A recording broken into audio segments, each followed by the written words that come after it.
Yeah, man, Sage back with more Kingmaker. Yeah, this map is kind of quite larger than I thought it would be. The path is clear. And we haven't, really lost anything. I mean, as far as,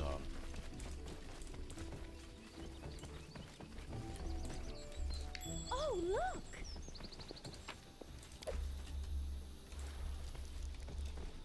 well, apparently,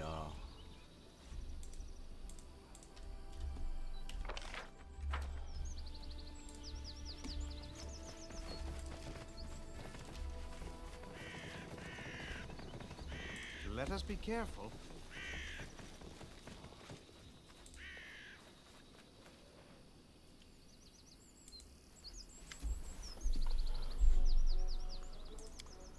I found it. What, where? Show us. Nay, it wasn't nothing, just thought I did, damn stump. Oh, put your backs into it, I can smell gold again. Who are you? What's happening here? Faerun treasure. We're from the village nearby, my lord. We're gonna cut this tree. We want to cut this here tree, you see? Winter's not far off, you know. Gonna need some wood. And this much, maybe we should build a boat too. Cut it out, he heard us. So much for our gold. You're not in trouble, just tell me everything. We're searching for gold here, my lord. A traveling bard spent the night in our village, told us tales about big fights and barbarians and the chieftains who lived their hordes here long ago. At the end, he said he knew where the barbarian chieftains buried. Promised he could show us. We paid him 2 gold. He wanted 3, but we could only gather 2. He told us anyway, though. That bard was too generous. It was me. I'd have thrown them in the debt pen, but I wouldn't have managed to tingle at least. Wait, don't tell me you believe this wash about a hidden treasure? Barbarians say I remember their customs correctly. Failed?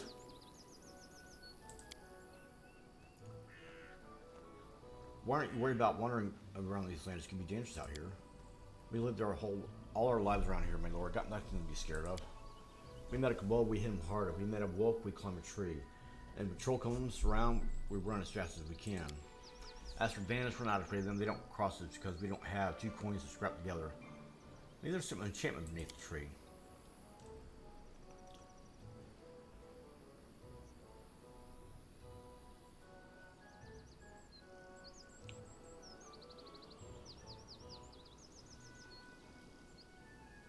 I'll help you dig the gold up. We'll show the treasure. Welcome me, Lord. The work will go faster as far as the gold. We'll dig more than we know how. If you're digging for fun, the Baron could have your share instead. I can't believe we're wasting precious time because you... Actually, I know of a place where a fountain of the ale flows clearly from the stone. I can show you for my speed. Paid advance, of course.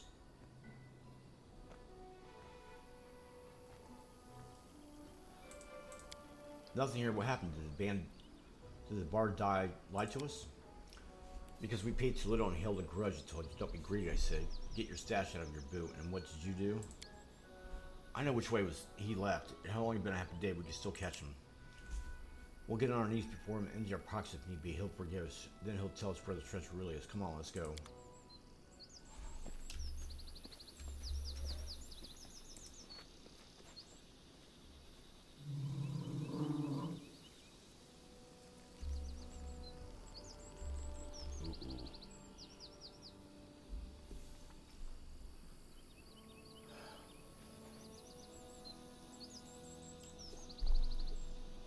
That's not very druid-like.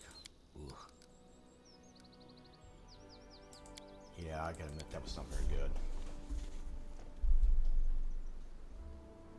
I'm gonna see if I can't change that.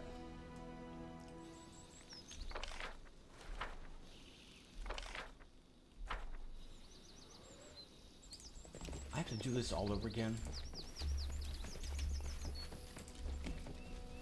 Tear them apart! I'll go ahead. Did I miss something here?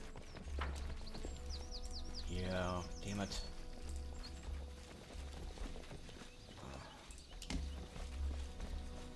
A solid plan. Consider me Damn it. provoked. No.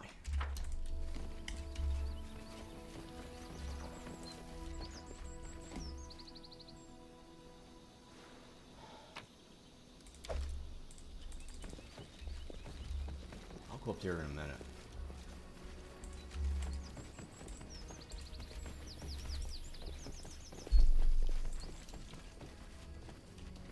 My search was not in vain.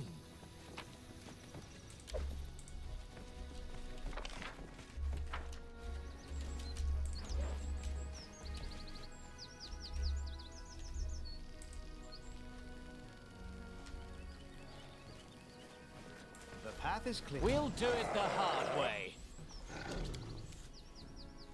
Let us strike as one!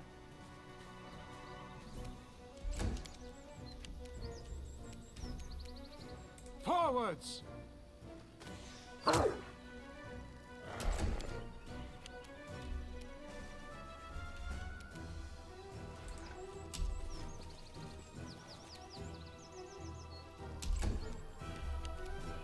A clever ploy. Is that the alpha? Yep.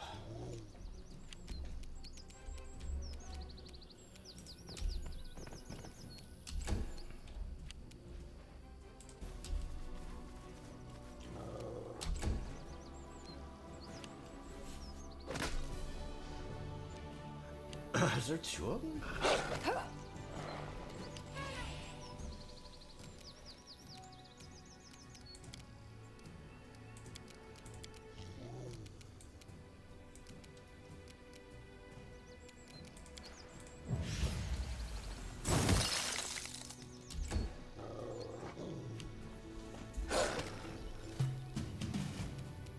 Do not falter!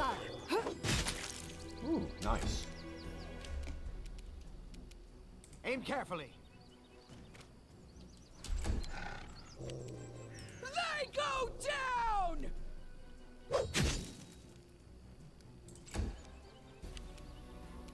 Ha! Primitives.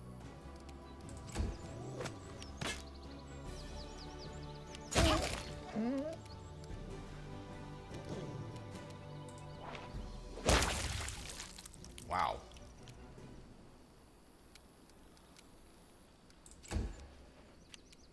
Repent!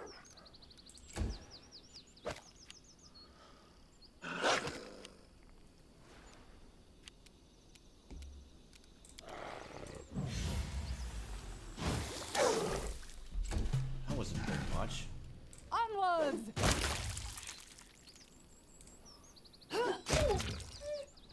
I'll take that though. Attack!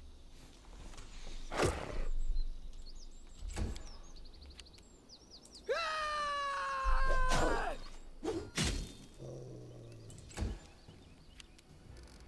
Will they ever learn?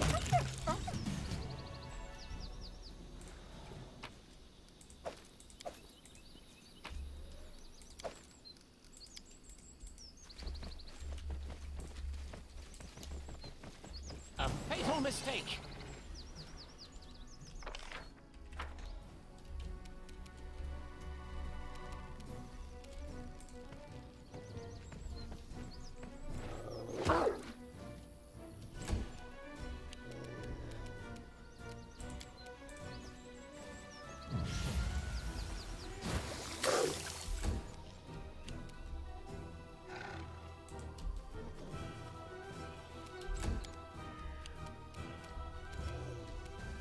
A solid plan.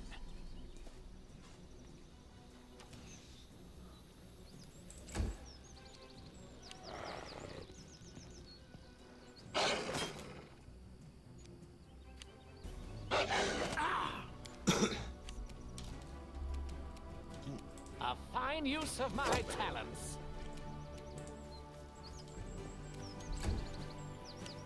Bring it! Wow.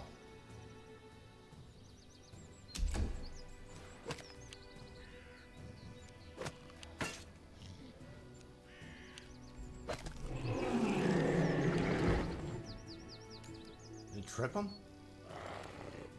Who is up next? Stay behind me! Ah! Holy crap.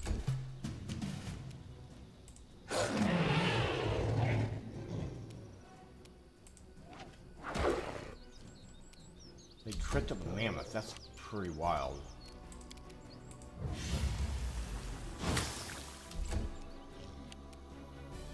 Your life ebbs low. Huh?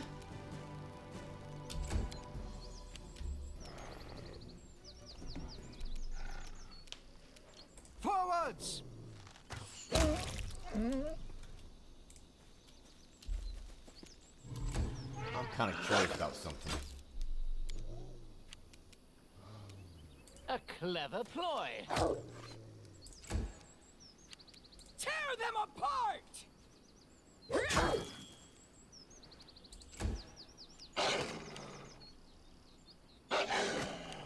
His AC is holding up at least.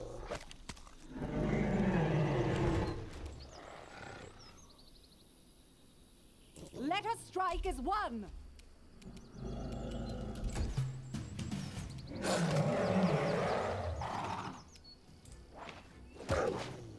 I can't believe they're tripping him up.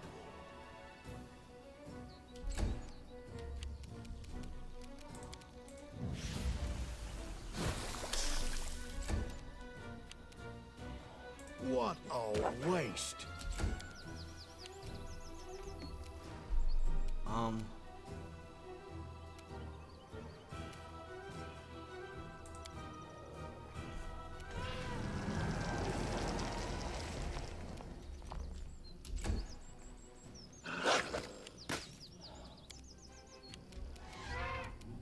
Primitives. They go down! Hey! Ah! Do not falter. Huh. Man, I would say things would definitely change up a little bit.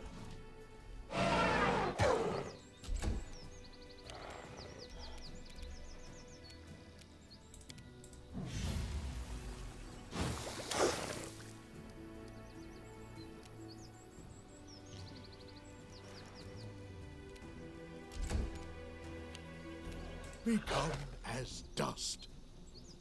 Repent.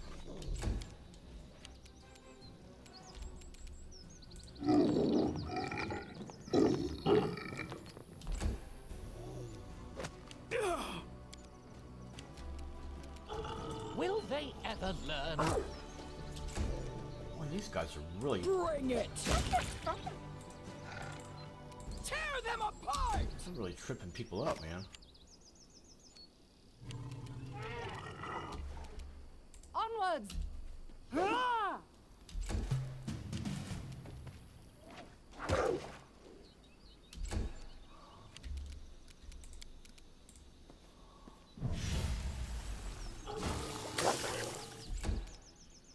Your life ebbs low. What a waste.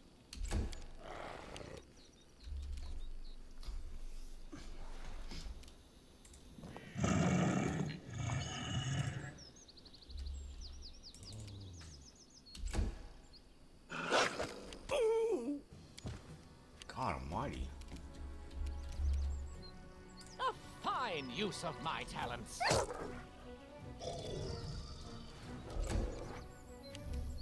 They go down!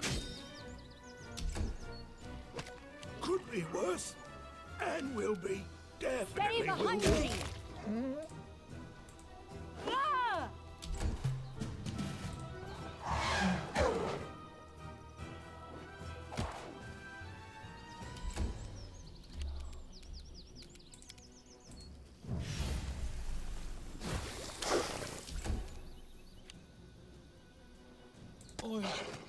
Lie down for a moment.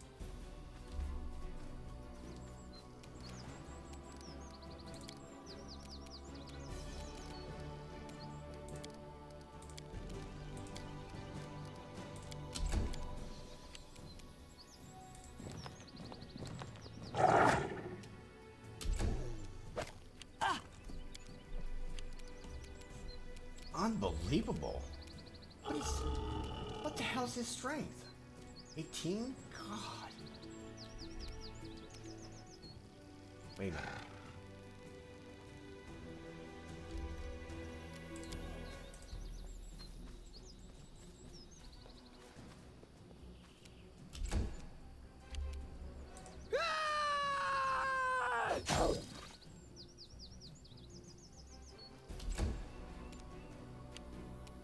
Let us strike as one.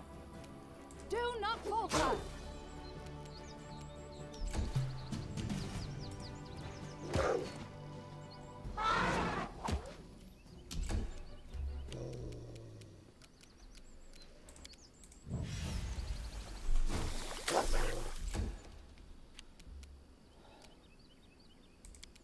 Magritium Turino.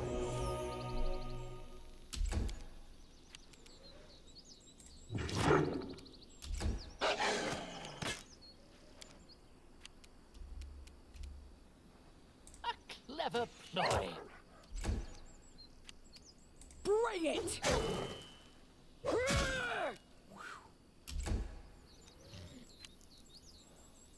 Onwards. Man.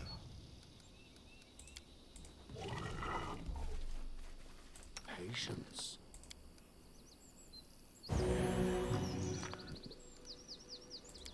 Magritium Turino. Magritium Turinos. Okay. Yeah. Talk about getting butt whipped.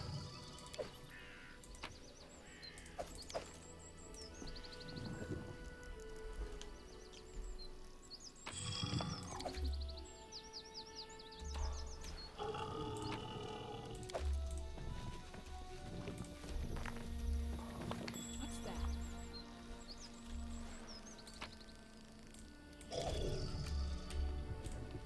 Alright, we're gonna save it up to that.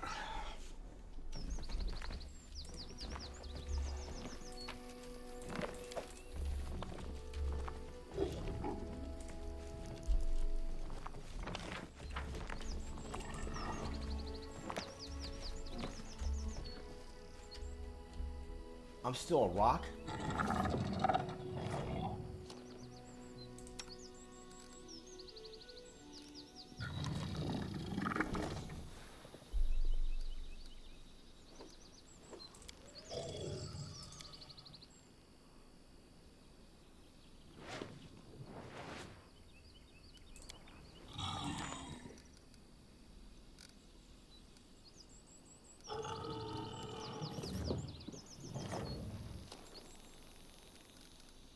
Why can't I just go back to me?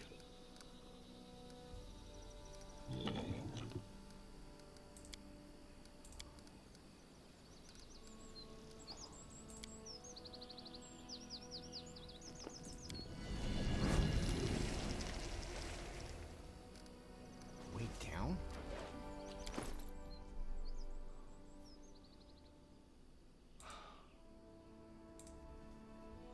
By how much?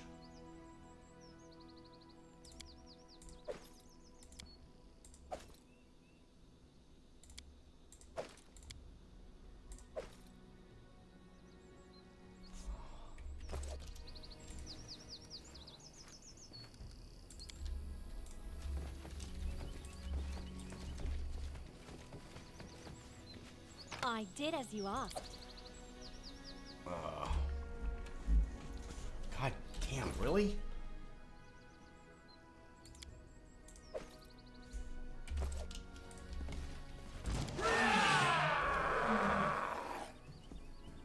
Again? Stay behind me.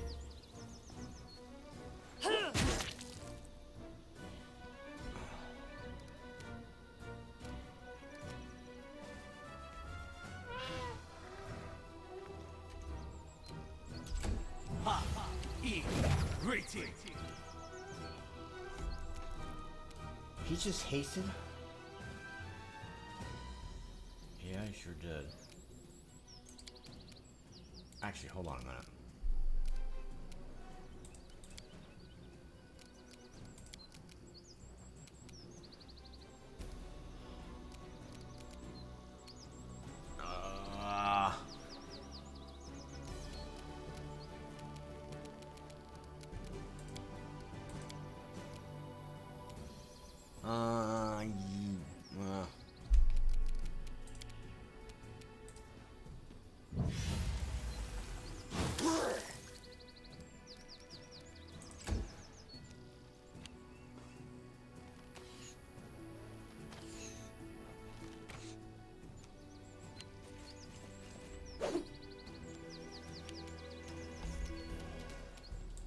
them apart!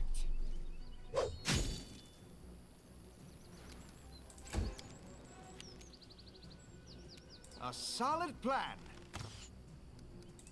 If it works.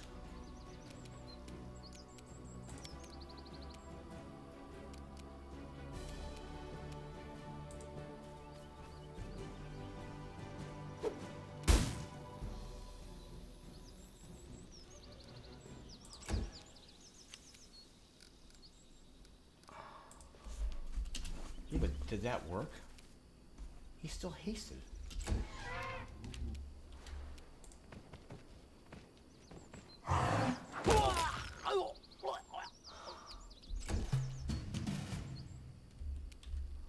Let us strike as one.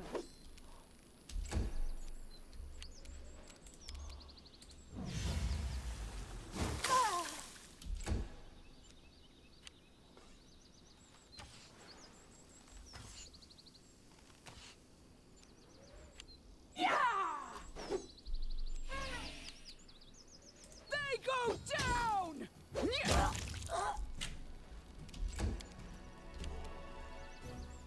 Forwards!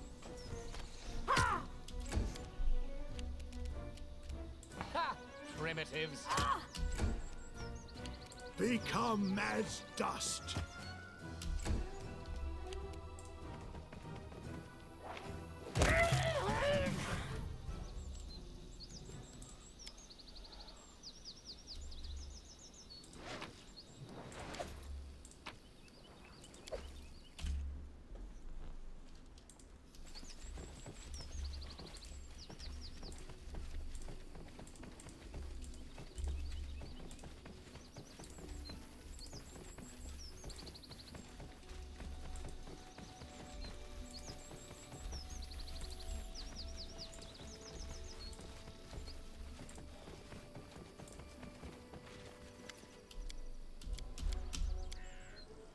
Who are you and what's happening here? You're not in trouble, just tell me everything. Barbarians, you say, if I remember their customs correctly.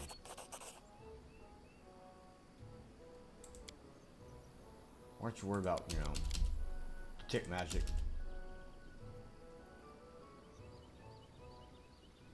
The truth is, the bard lied to you. Lied, why? Because we paid to, you know.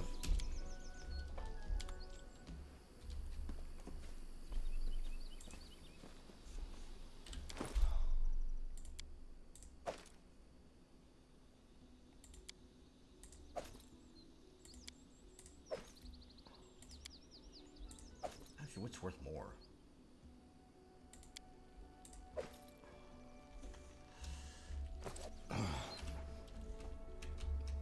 That's it?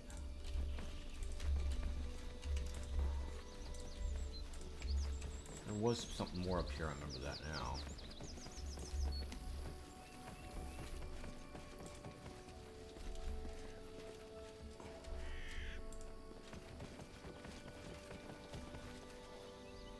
I wanted to do this for now. No.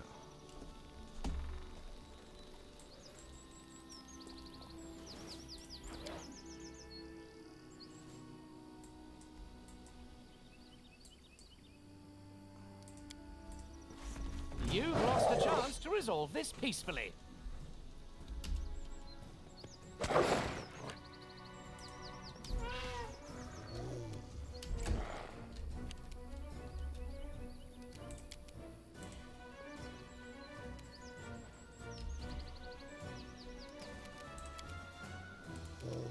Will they ever learn?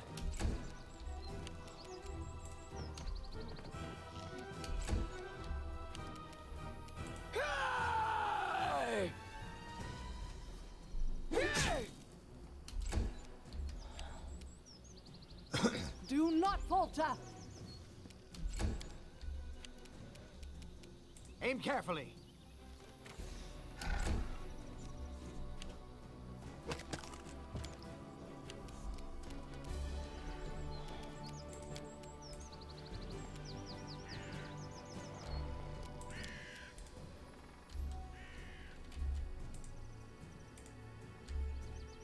What the hell?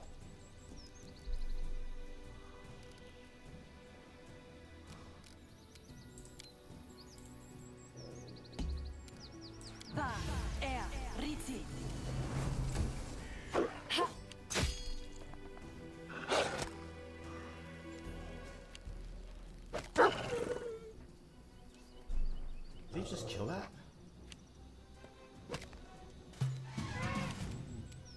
Repent.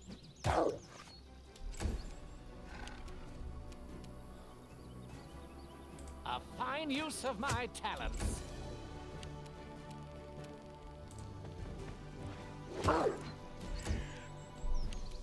Bring it! Tear them apart! Onwards!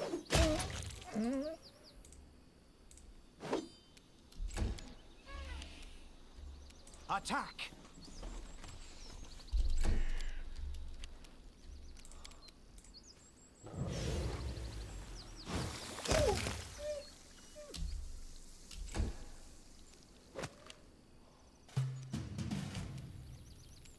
Your life ebbs low.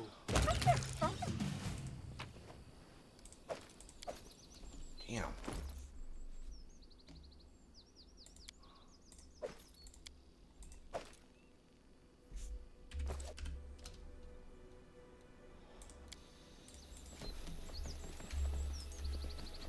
Oh, I don't like surprises.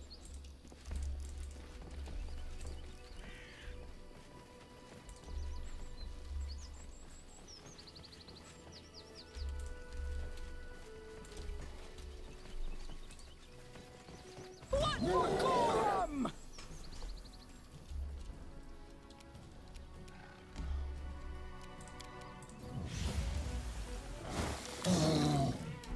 I'll take that. Unimosi travisi.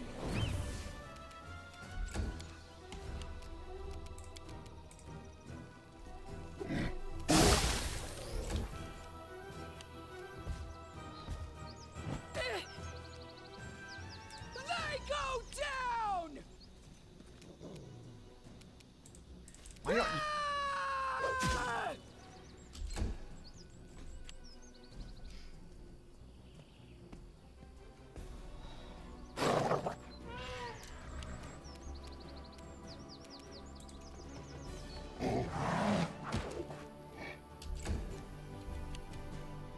Stay behind me!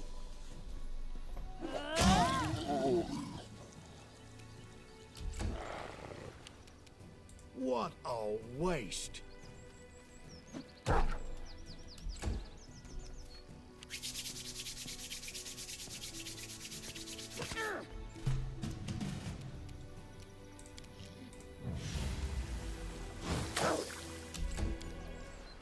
A solid plan. Kills 20. Holy crap. A clever ploy. Bring it!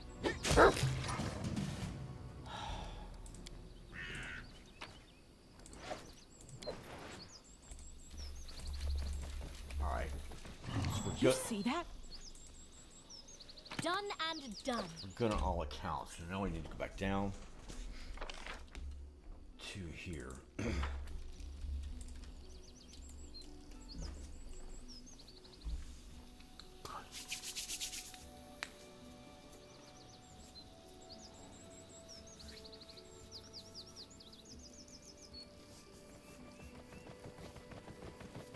I'm kind of curious about that, actually.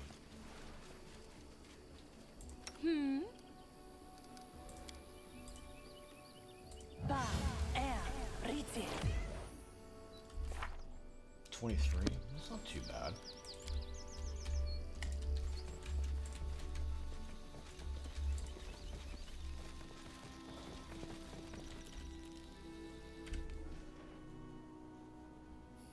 Alright, let's see what we get. I did We'll as you do asked. it the hard way. Spiders, huh?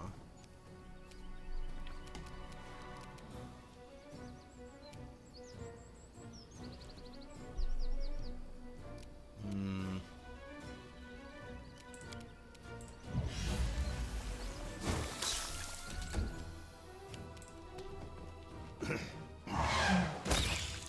I'll take it.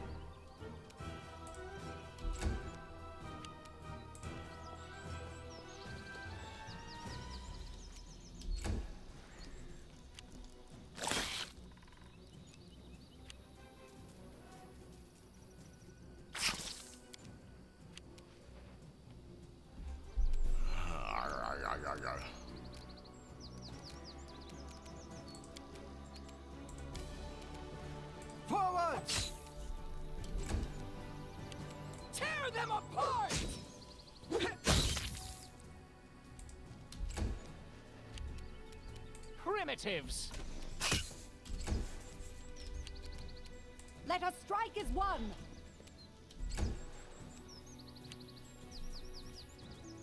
Really? Holy crap. Jesus. Why does this one look bigger?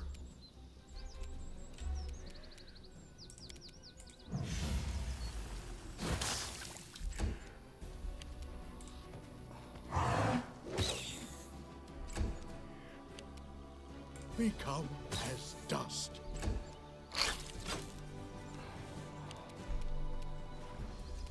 Wait.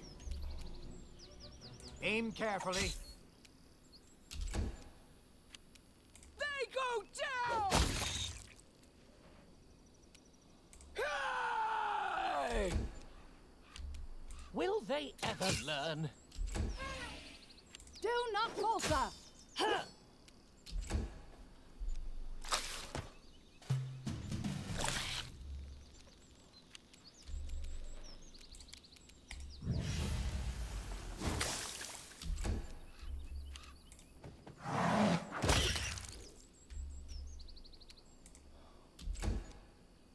Repent. Wait.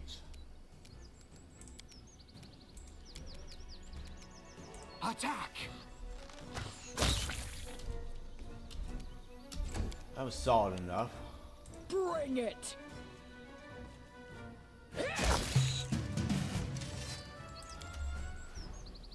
This is for you!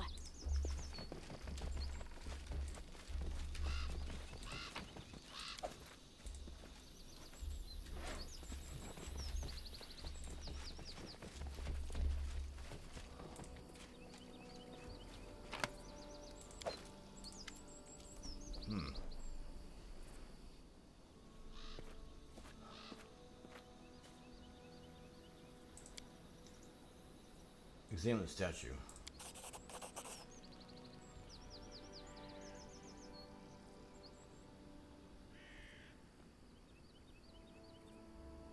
Try to put a cog inside the mechanism. Try to open the panel.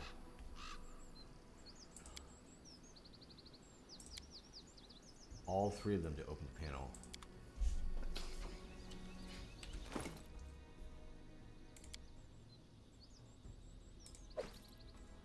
But what are we talking about here?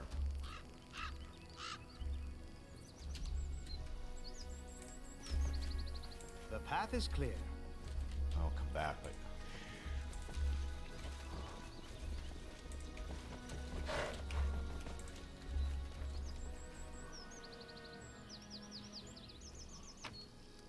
I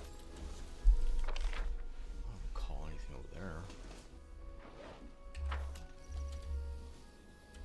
But this is not the statue you wanted?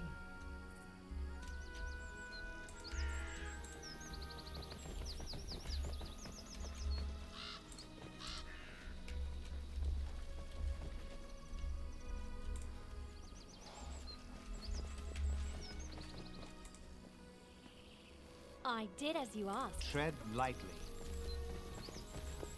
Your life ebbs low.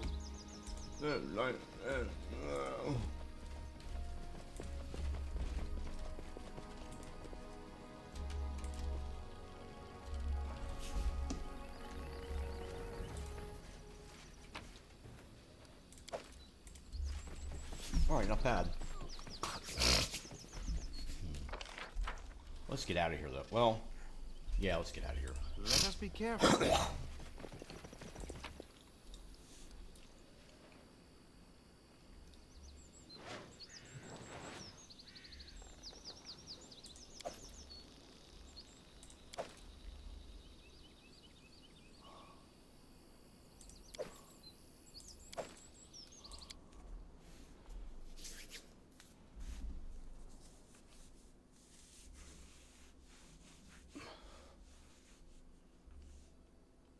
No, I want to go back.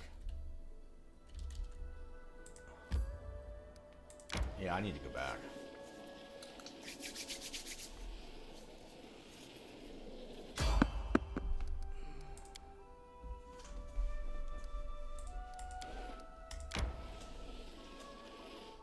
I'm hungry. When we stop. Right, like right now? Why did I ever decide? And local mis-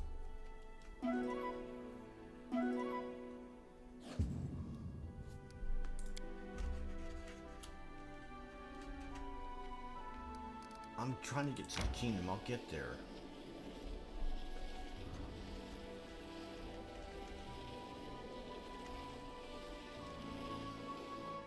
I need to catch my breath. Valerie, your embroidery is always so... Oh, it's...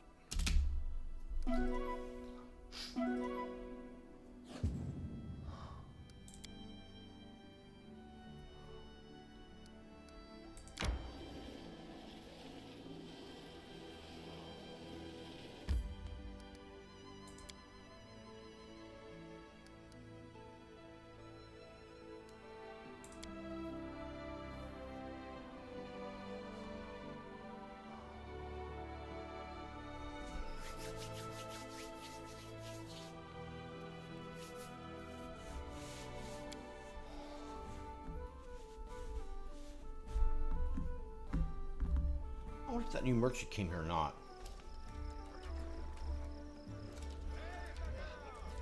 Really?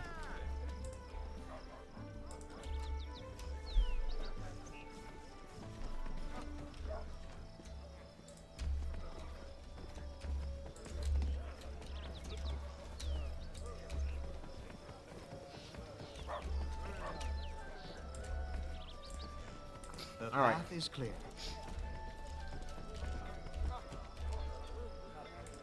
No, damn it.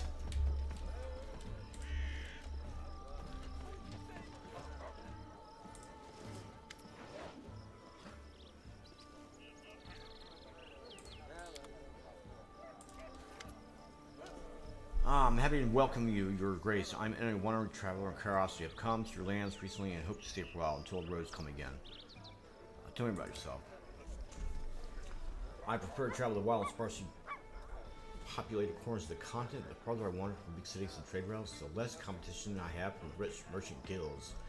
In my travels, I sometimes things require true curiosities. Of course, sometimes I get into trouble instead. If you can boast of escaping a giant scorpion by climbing a mammoth cactus, let me see your wares.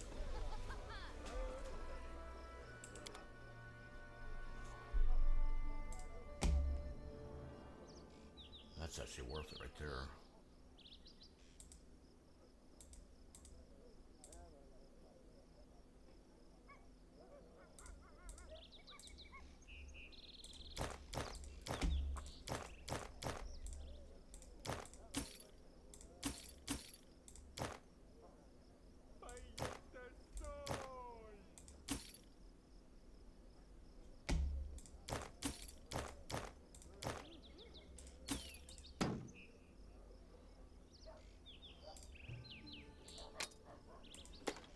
Oh, wait, really?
Wow.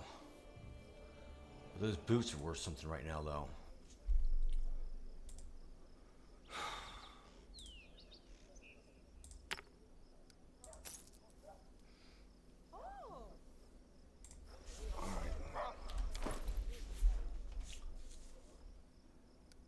I got other people to level, right? They all sure do. Ranger.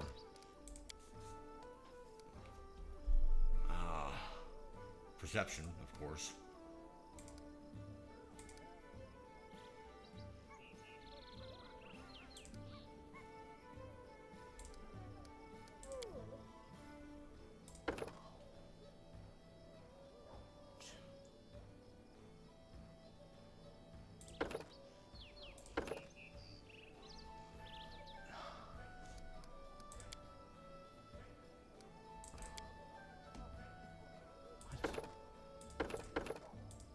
Damn it.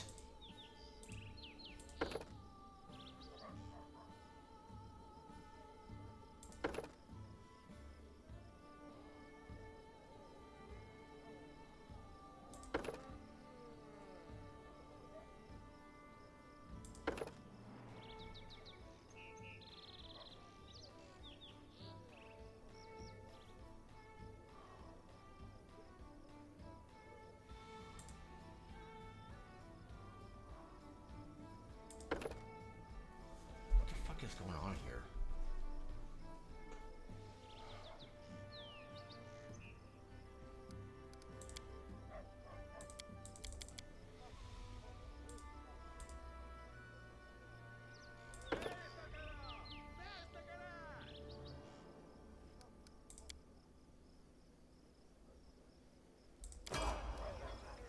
Really?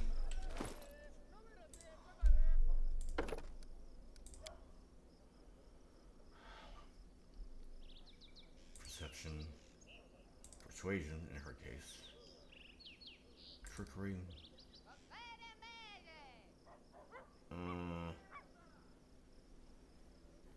Really? The world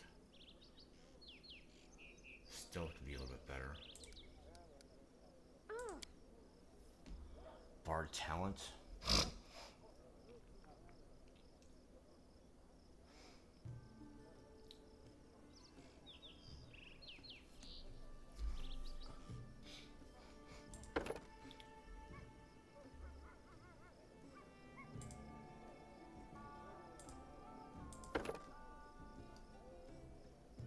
I don't want that. Fast stealth? That's a combat trick.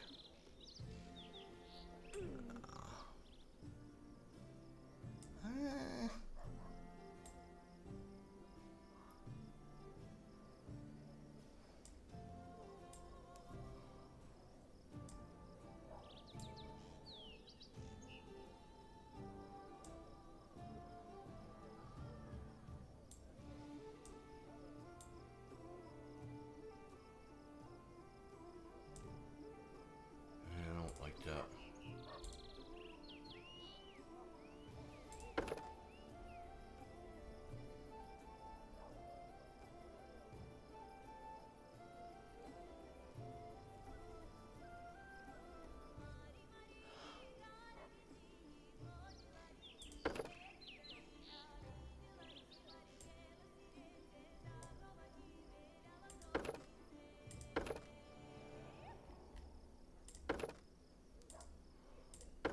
Combat trick actually might be okay.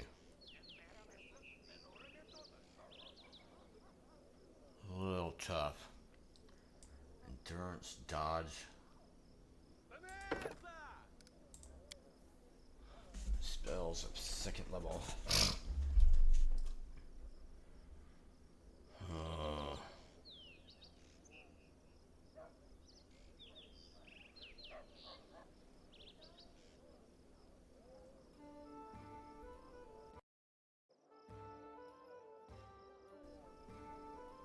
We'll try it.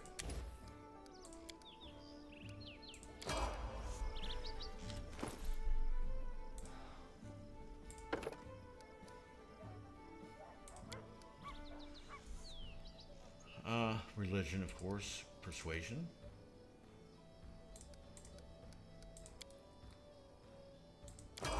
Okay then.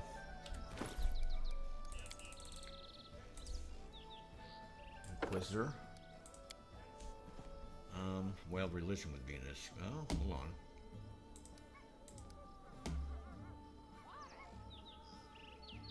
trickery, just in case.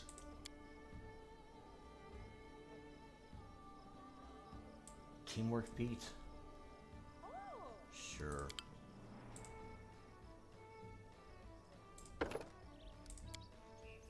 Spells.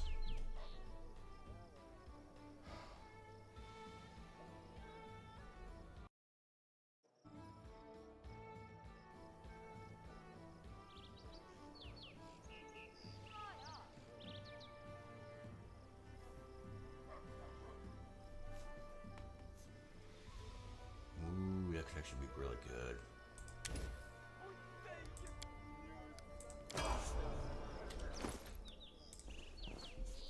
Mages.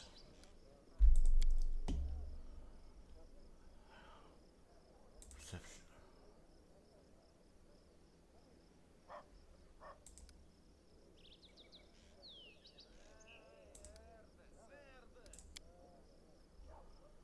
Mages Arcana.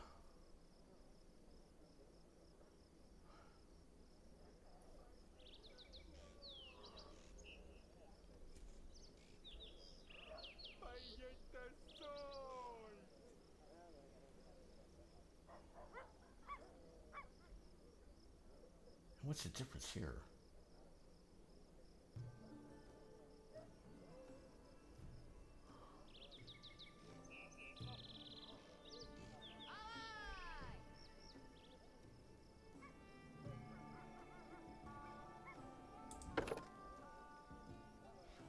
Wait.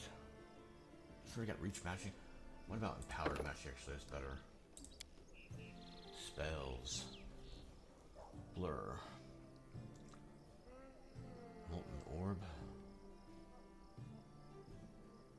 He's already got mirror image. Okay, fine. Web could be useful.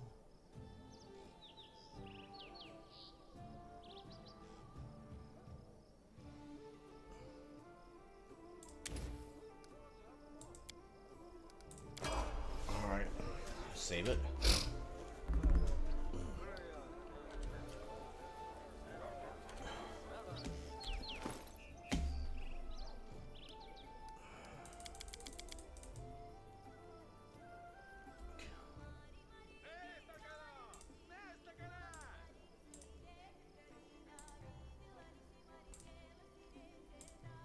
Can't.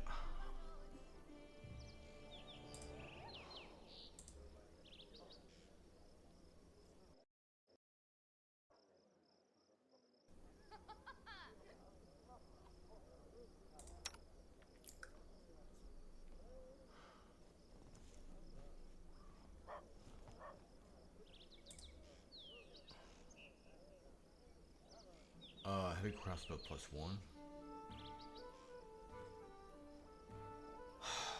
He's gonna take a while, I think. He's got that. I'm not gonna mess with that any more than that. She is my one I'm curious about. Anything? I'm gonna do the.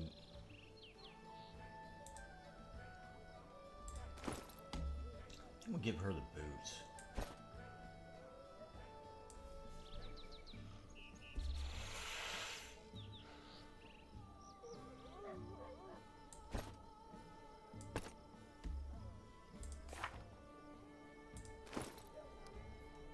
Let's go back here.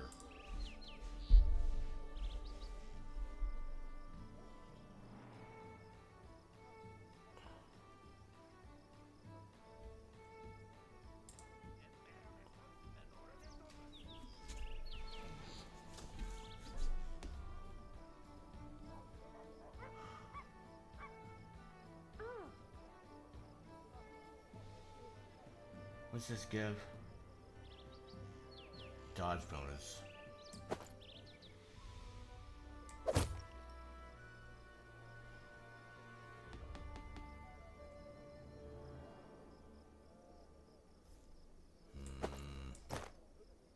I'll wait on that a minute, I think.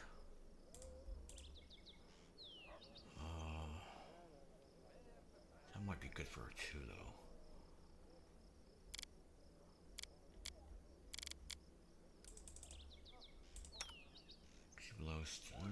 wait on him, I think.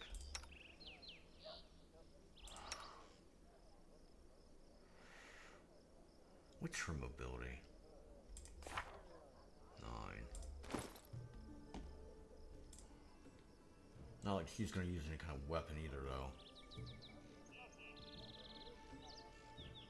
She doesn't.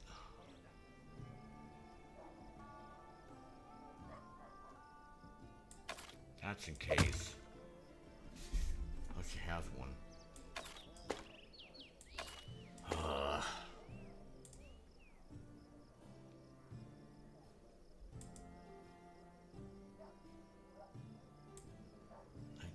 She could kind of use it. After all, she's gonna be in melee.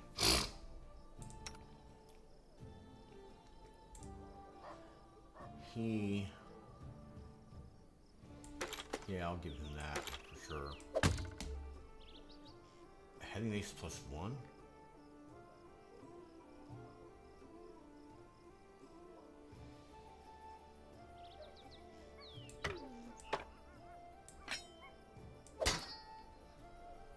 That's interesting. And he can't use any of this, okay.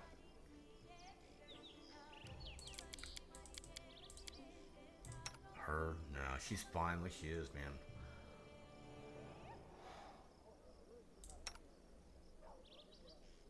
I need to give him something here.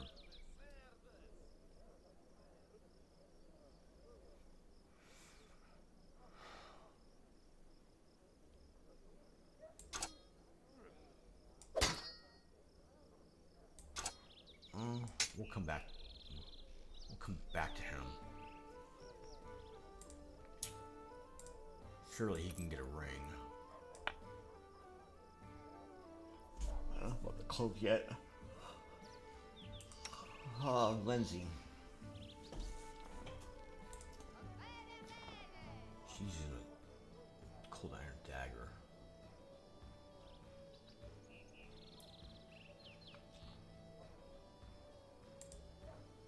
Nothing for her.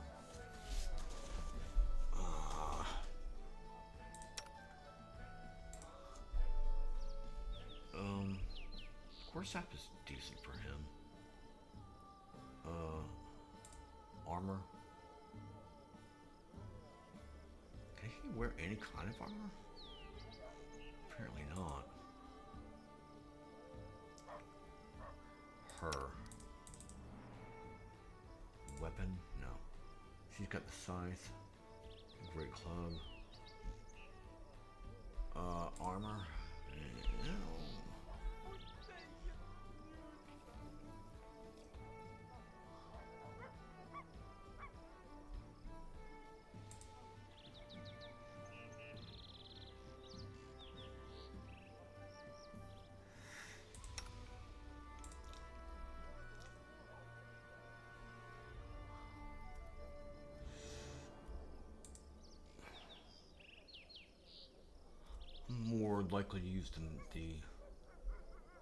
I'm more likely to use the ranger than I am this guy, I think. So I'll hold off with him.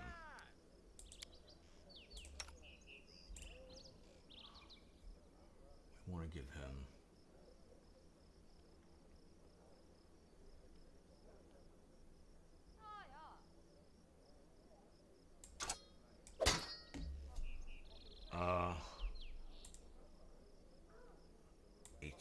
what about this?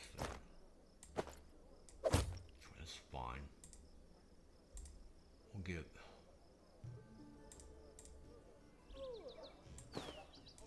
I want to give that to the barbarian though. She's gonna need that at some point. Eh? Shit.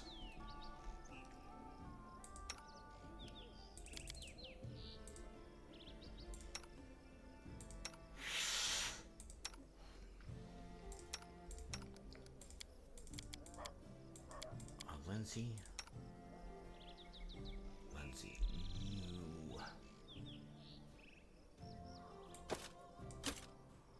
Bingo. I know what I can use that for.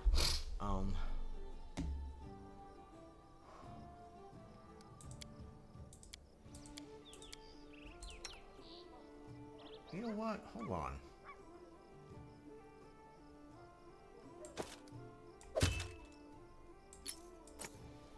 That works right there.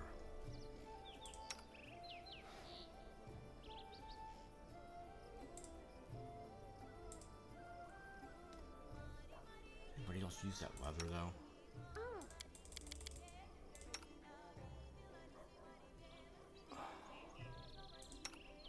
I don't think so. She's got.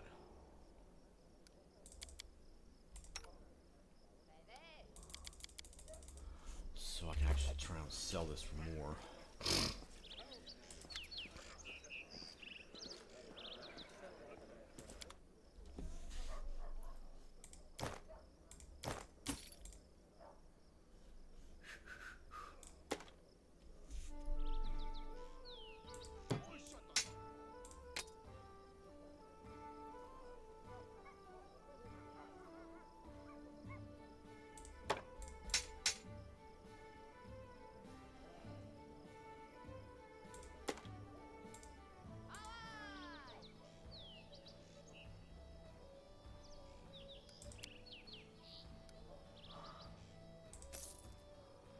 Damn, that's close to that.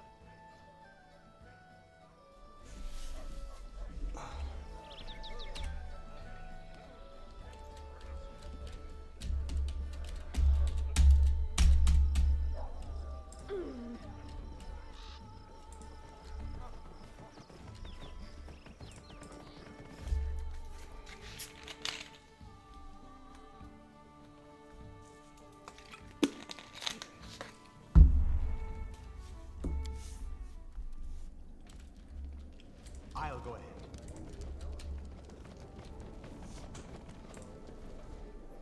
I can see what's going on at home here.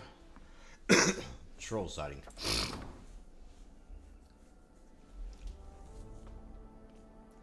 Jesus Christ.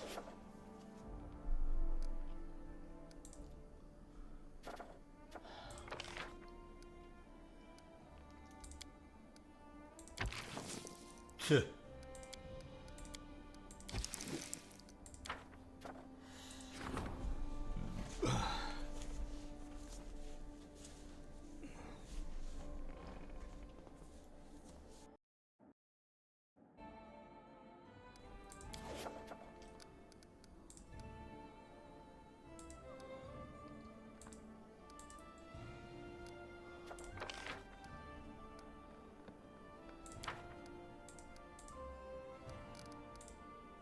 Troll sightings.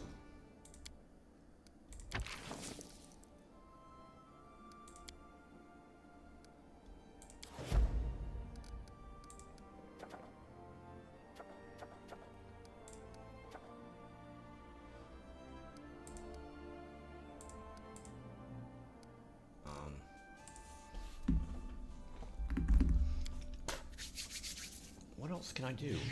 Rest, yeah.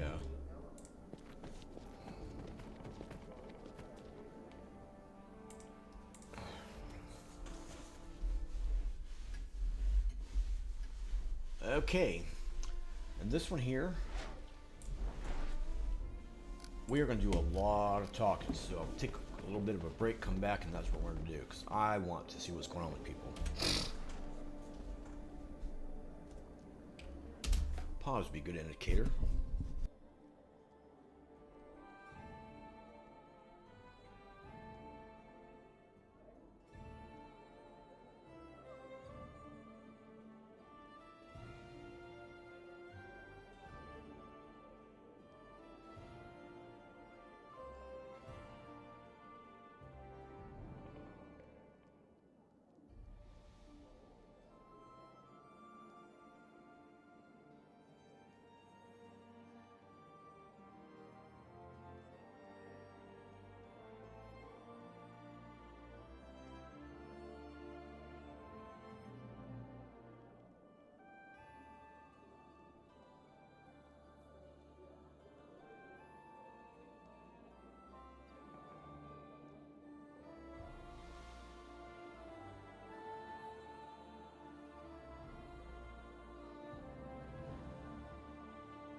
How may I serve you, Your Grace? What exactly would you like to know? My story? Why not? You deserve to know it. I am a priest of Erastil, and Galt is my homeland. You can imagine what it's like following the teachings of the stag god in a realm torn by discord and strife. Rebellion and suspicion are the pillars of Galt. Led by Erastil, I tried to guide my flock to embrace tranquility and balance and guard them from hasty judgment, until I fell from grace myself. Foolish, foolish old Jod. My misdeeds cast a shadow over my life and service. In search of redemption and a balm for my soul, I took to the road. I had come nearly to despair when Erastil sent me a vision of the Temple of the Elk. I knew that very moment that the stag god had shown me the way to redemption. Well, if you truly wish to know, I'll have to start from the long time back. Werewolves preyed upon the lands around my village. They murdered people for fun or sport and left the corpses to rot on the roads. One night, they broke into a young woman's house and dragged her into the streets. One evening, a traveler came to our tavern, tattered and dirty from days on the road, like so many others roaming Galt. He sat quietly in the corner of the tavern, drinking cheap ale, and in an instant, I knew he was a werewolf. I felt it in my soul. It was like Erastil himself had whispered it into my ear. Led by Providence, I left to gather my flock, and we surrounded the tavern. The retribution was swift. However, I was tragically mistaken. The young man was no werewolf. He was a bandit, sent to spy on the village by one of the local gangs. We only found out after, when we went through his things. Indeed, I remind myself of this every day when I awaken, and again when I go to sleep. I, who admonished my fellow citizens for the chaos they spread and the transgressions they made, but then I myself. Whatever the case, I knew Erastil was no longer pleased with me. It was terrifying. And so I left and traveled far, seeking myself and a way back into the favor of the stag god. And thus I found you, Your Grace, and thus Erastil has returned to me. For that blessing, I shall be forever grateful to you. For some, it is a land of freedom, where power belongs to the people, not to lords or kings. For others, it's a land of never-ending revolution, a realm surrendered to anarchy. It depends on who you ask. For me, I found Galt a violent place. Crowds eager to lynch a stranger for that accent or appearance, where a single word uttered at the wrong time or place can spark the people to riot and cities to burn. For me, it is a place inhabited by the frightened and the desperate, always suspicious, watchful of trickery. All too often they are deaf to the voice of reason. They cannot grasp that chaos and lawlessness lead only to yet more chaos and lawlessness. All my life I've tried to break through to these poor people, but alas, I don't seem to have made much progress. As you wish. Of course, it would be my pleasure. Erastil is one of the eldest gods of Golarion. Damn it! His faith emerged when the first people appeared upon the land. Erastil helped our ancestors cultivate the land and hunt. Even now, his blessing lies with those who uphold the old traditions and keep to simpler ways, far from civilization and the noise of the city. Wait a minute, cities have their strength as well, don't they? Civilizations foster science, trade, and invention, and that often improves life for us all. Tell that to the peasant robbed of all he owns, spending his night in the gutter, hoping to live to see the sunrise. You won't see such things in a village.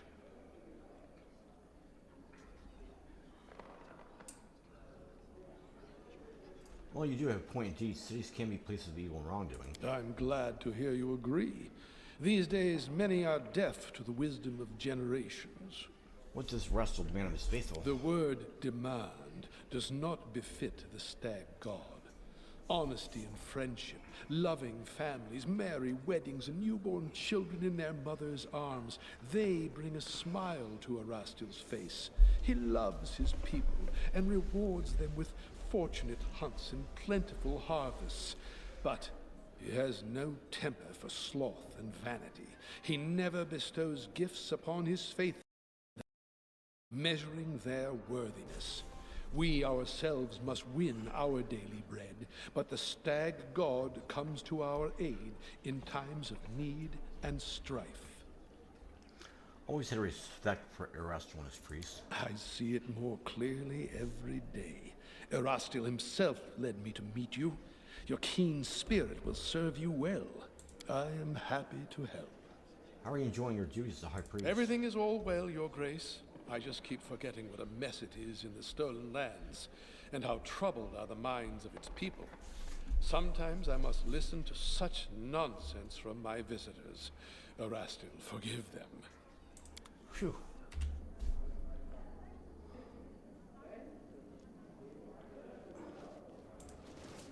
How may I serve you, Your Grace? If I were to offer you a public position, what job would you like to do? I believe I can manage to uphold the law. Being a warden would suit me well.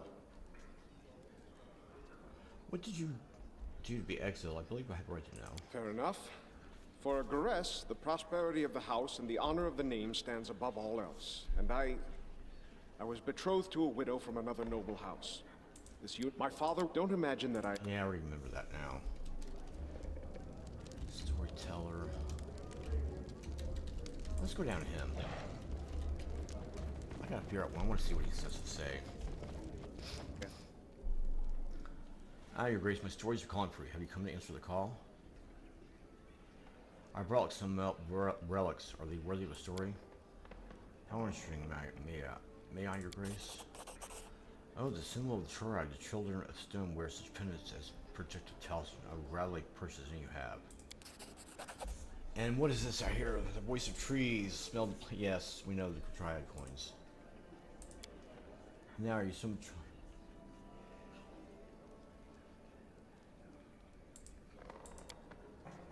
Set of horses need to stump their hooves. They cannot wait to travel distant lands.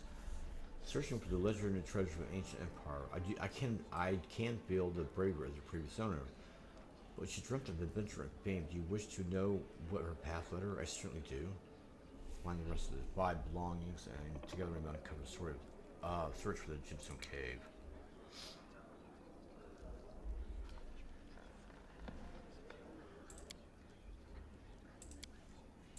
Alright, fair enough. Let's head out. What does the guard have to say? What does Tiger have to say? Nothing, okay.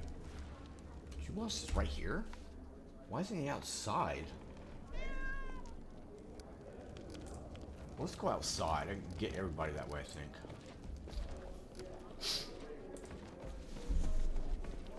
I think, anyway.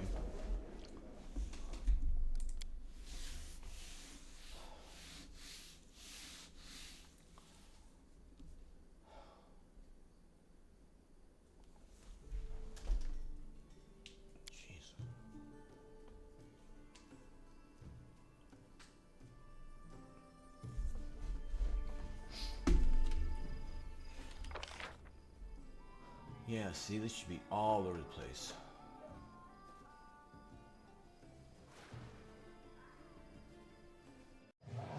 I feel like I'm missing somebody here. Where is...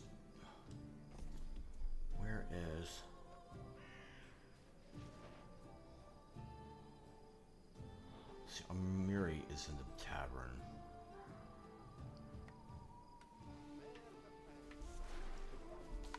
And where's Jarenthal at?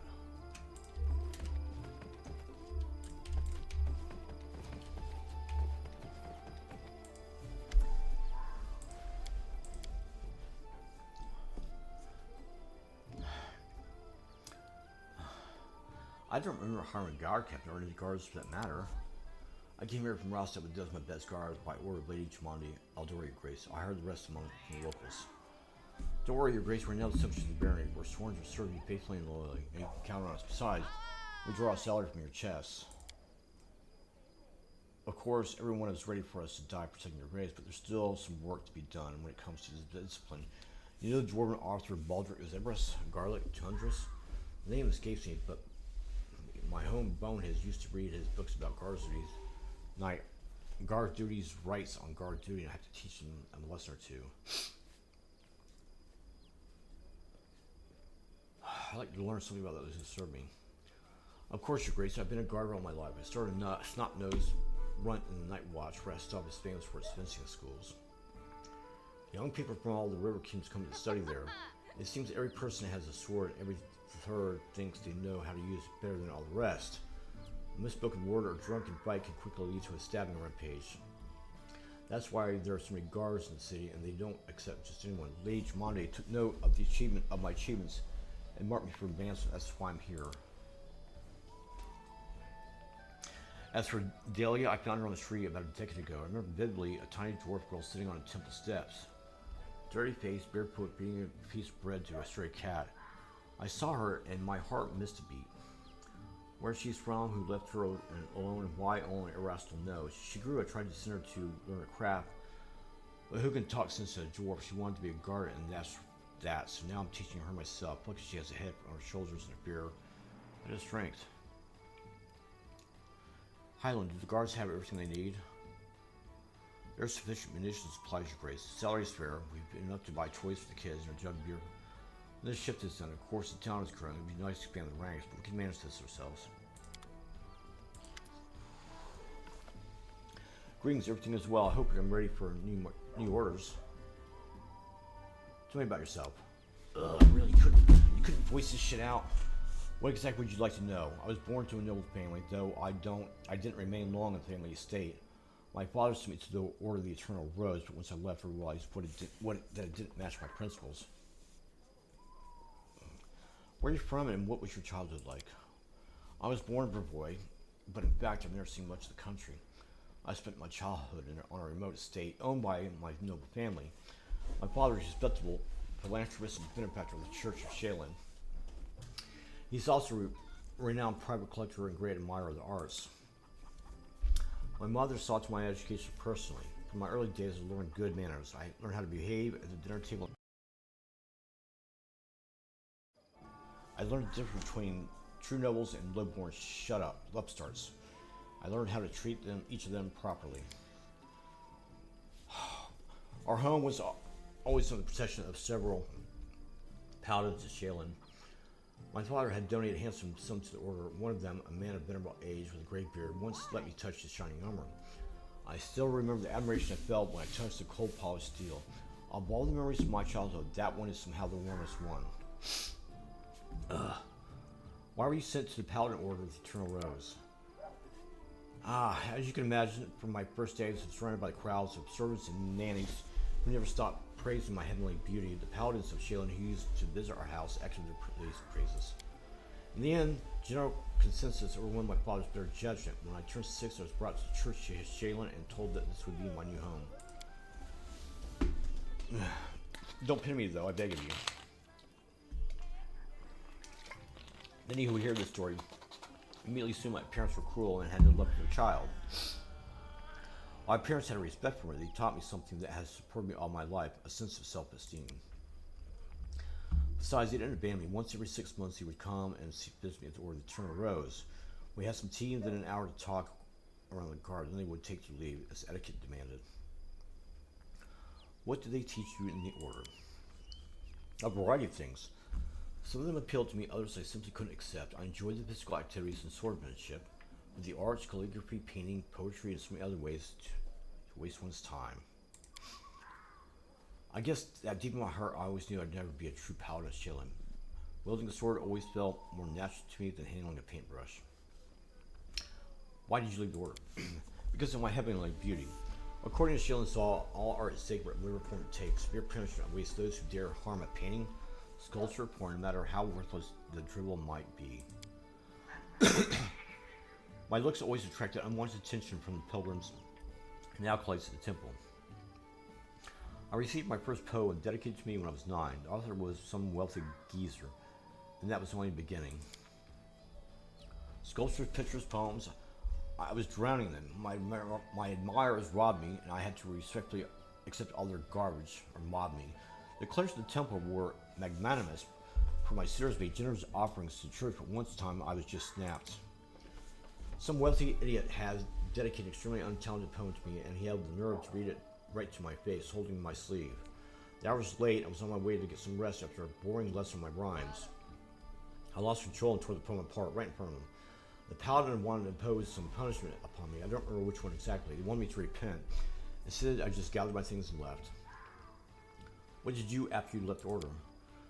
I set off for rest stop. I wanted to get far away as possible from Shaylin, the destiny everyone seemed to so ready to force upon me. Besides, the School of Swordsmanship in Rostov has quite a decent reputation. Honestly, I was hoping for an opportunity to learn from the famous Eldorian masters. Eventually, it became clear that the technique wasn't good for me. They teach to avoid impact, whereas I prefer to raise my shield. But my abilities in swords, which I'd learned in the Order of the Eternal Rose, were enough to make the Sword Lords take an interest in me. They offered me a chance to join the mercenaries who served the Sword Lords, and I accepted. I bet your beauty inspired many of the people in the Order. Here I hope to avoid that question. Well, let's get over this once for all. You should understand that I'm perfectly aware that most races, orders, and genders find me physically attractive. It's beyond my power to change that, but I've never given a potential admirer any reason to start a conversation with me. But it doesn't stop them. After leaving the Order, I took a dagger and cut off the long hair they used to praise. Well, now I get letters praising the beauty of my eyes.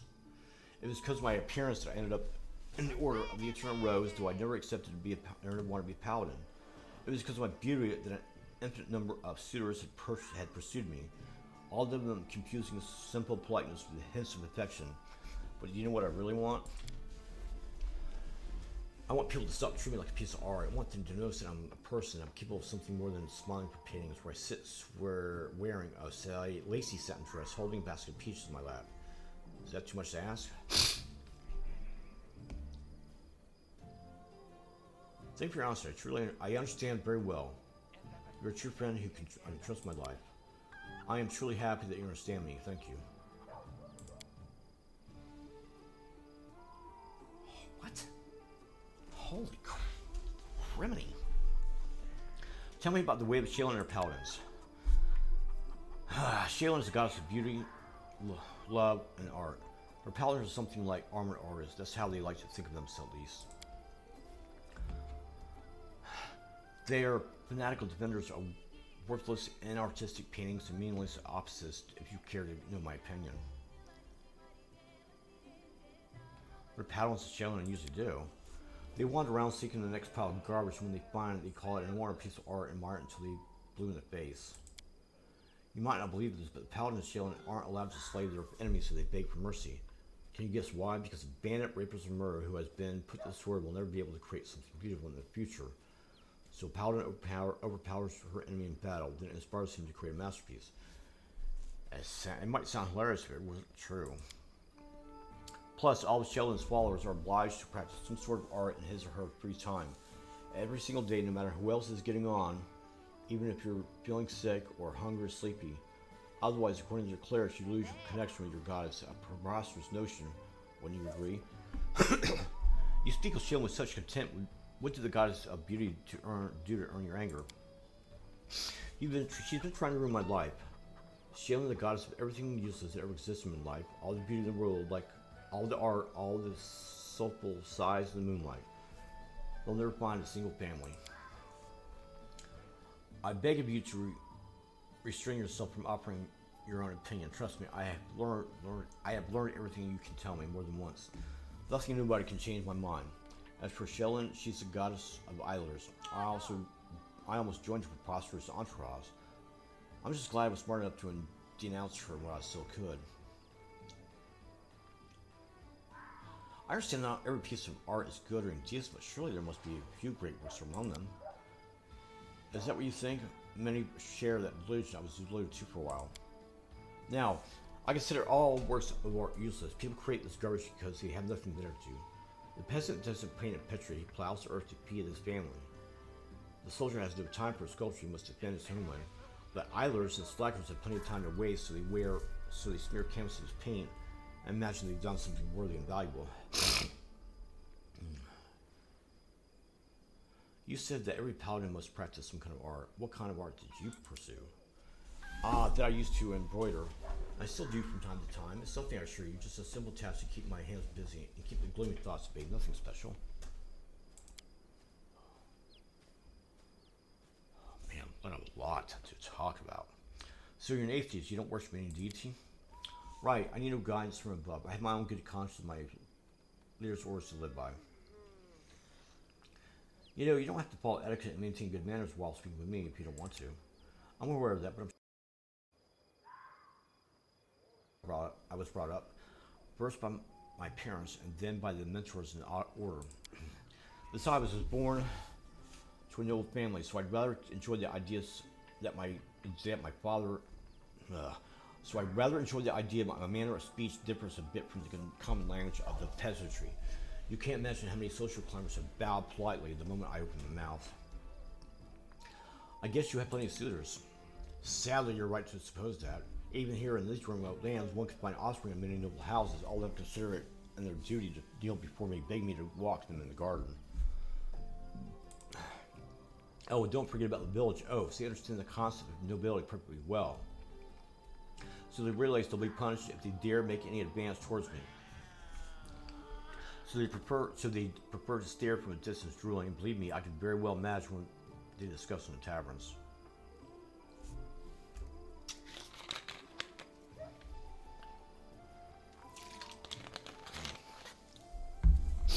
You're eager to follow my orders. Why? What do you mean? I've joined your campaign because I have faith in you. I believe your intentions to be noble, though many things do not always turn out as you planned. You're my commander, your orders are law, it's my duty to follow them. Well, as long as you don't order me to do something that's absolutely dishonorable, but that would never happen, I hope. You know, you really are quite beautiful. You're a reliable friend and worthy ally, but it would be a crime to ignore your beauty. I sincerely hope your words carry nothing more than mere politeness.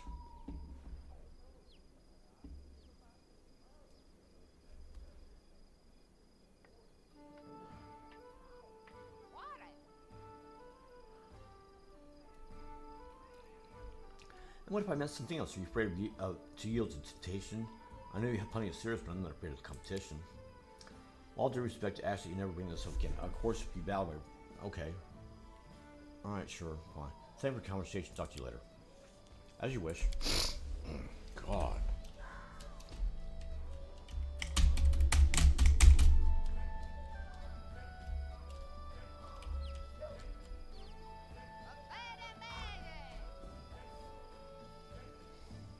How much RAM is this using?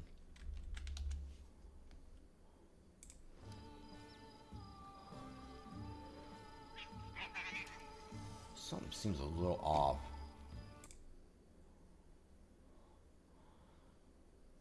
CPU is 42%. Memory is 12 out of 24, so I don't know.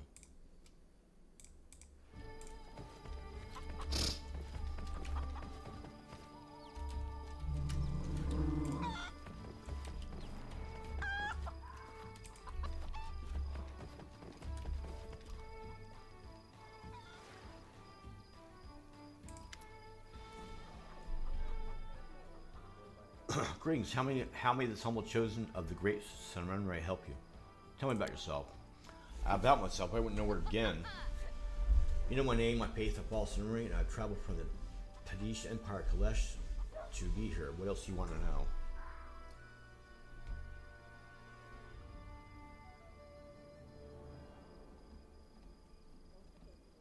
So, down in Africa, near Kadira is where Kalesh is.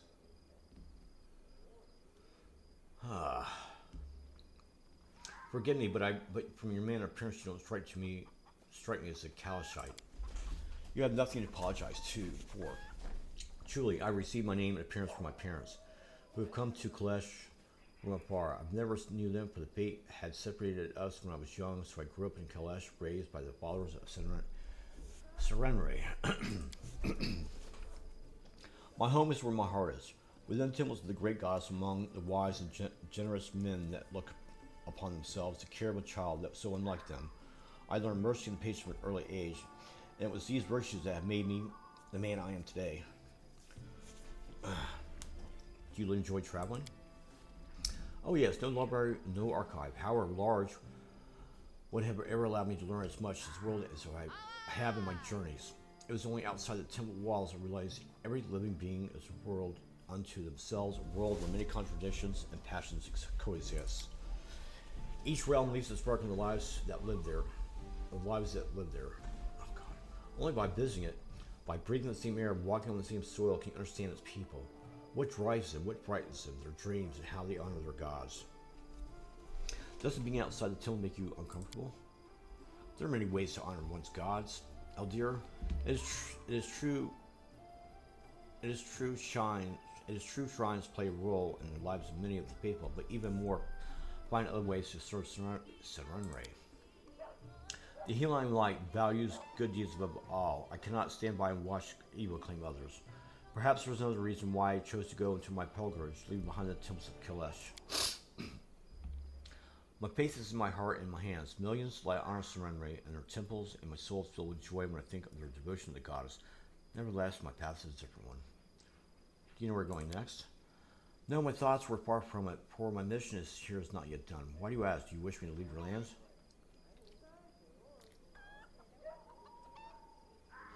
Of course not. You are my comrade in arms. I trust you completely. Thank you. I'm pleased to be of assistance. Oh my God! Didn't we just do this?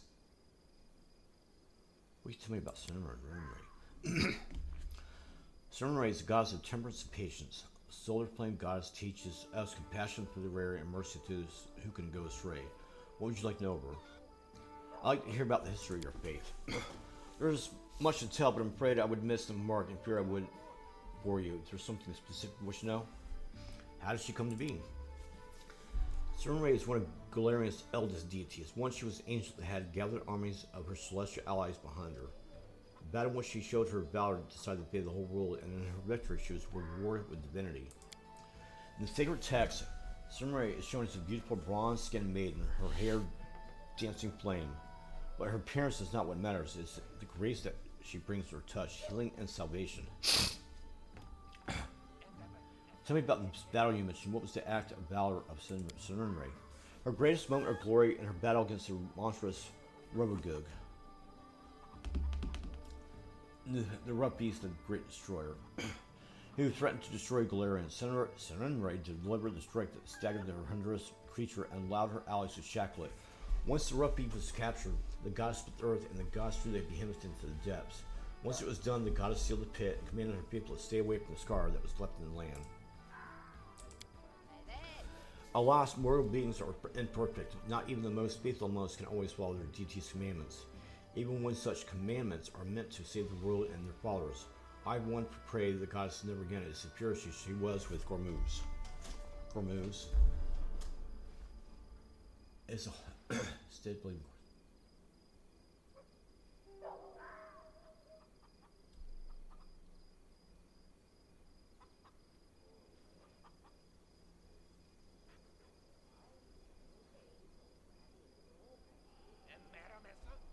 The pit Gormuz is where they go down to. It's the spawn of Robogug. Okay. You mentioned Gormuz. What happened to it? An error of faith, perhaps a lesson, but it speaks of the danger when one listens to more words and one stops listening to their faith. Serenray forbade her followers from coming near the place of Robogug's imprisonment. But some of her priesthood misread her will and began to preach to a sacred place where the mightiest of temples dedicated to gods were to be constructed. The people listened to these sermons and went forth to lands touched by Serenray's scimitar. On the scar that sealed the well, they founded Gormuz. A holy city was become the greatest monument to Serenray. Surprisingly, after the city was built, people from all of Galarian traveled to it there to worship. Serenway sent omens and visions urging her followers to leave this dangerous place filled with the dark will of the shackled Rebagog. But in their pride, the people misinterpreted or ignored her signs altogether, for they already came under Rebagog's influence. Finally, the goddess sent her heralds to the city, but the fanatics killed him. Realizing the people had turned from her, enraged goddess smote Gurmuz, raising it from the face of Galarian with a single strike of scimitar. Today, it's called the Pit of Gurmuz, a well of pain and suffering. Tell me about the Pit of Gurmuz. It's a great crevice in eastern Kazran. The lands surrounding are dead, soaked in poison. The Pit of Gurmuz seems vitalless until someone dares to gaze into its depths. All who have dared to tell of a strange distant glow, a glow that followed them into her dreams ever since. Throughout all of the history, the Pit of Gurmuz has spawned creatures, hideous beasts of overwhelming power, and driven by only a single desire to destroy everything they see.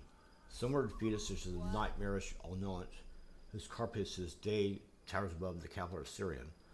Others proved too strong to be defeated by mortal hands. The most terrible of them was the Trask, the Armageddon engine, who to this day lies dormant deep beneath Aveston. Have wars ever been waged in Serenray's name? Alas, yes. Terrible battles were once fought between the followers of Nithis, Norgabor, and Serenray in the lands known as Rawaduan. To my shame, I must admit that this conflict was started by my brothers and sisters. They came to a foreign land to make their way to the gods' light with sword and fire. Norgorber. And this is once mortal the god of thievery and assassination. He is called the Reaper, okay. And Rowadown. It's a nation in northwestern Garun. It's unusual that only nations know how to have forbidden the practice of all and all religion in the wake of the Oath Wars. Okay, I forgot about that. That calamity became known as the Oath Wars, a catastrophe that led the inheritors of Rodan to deny all gods, banning all faiths from the lands. A lost, immortal vessel is imperfect, and even a pure faith may be distorted by blind ambition, and great suffering may occur in his name.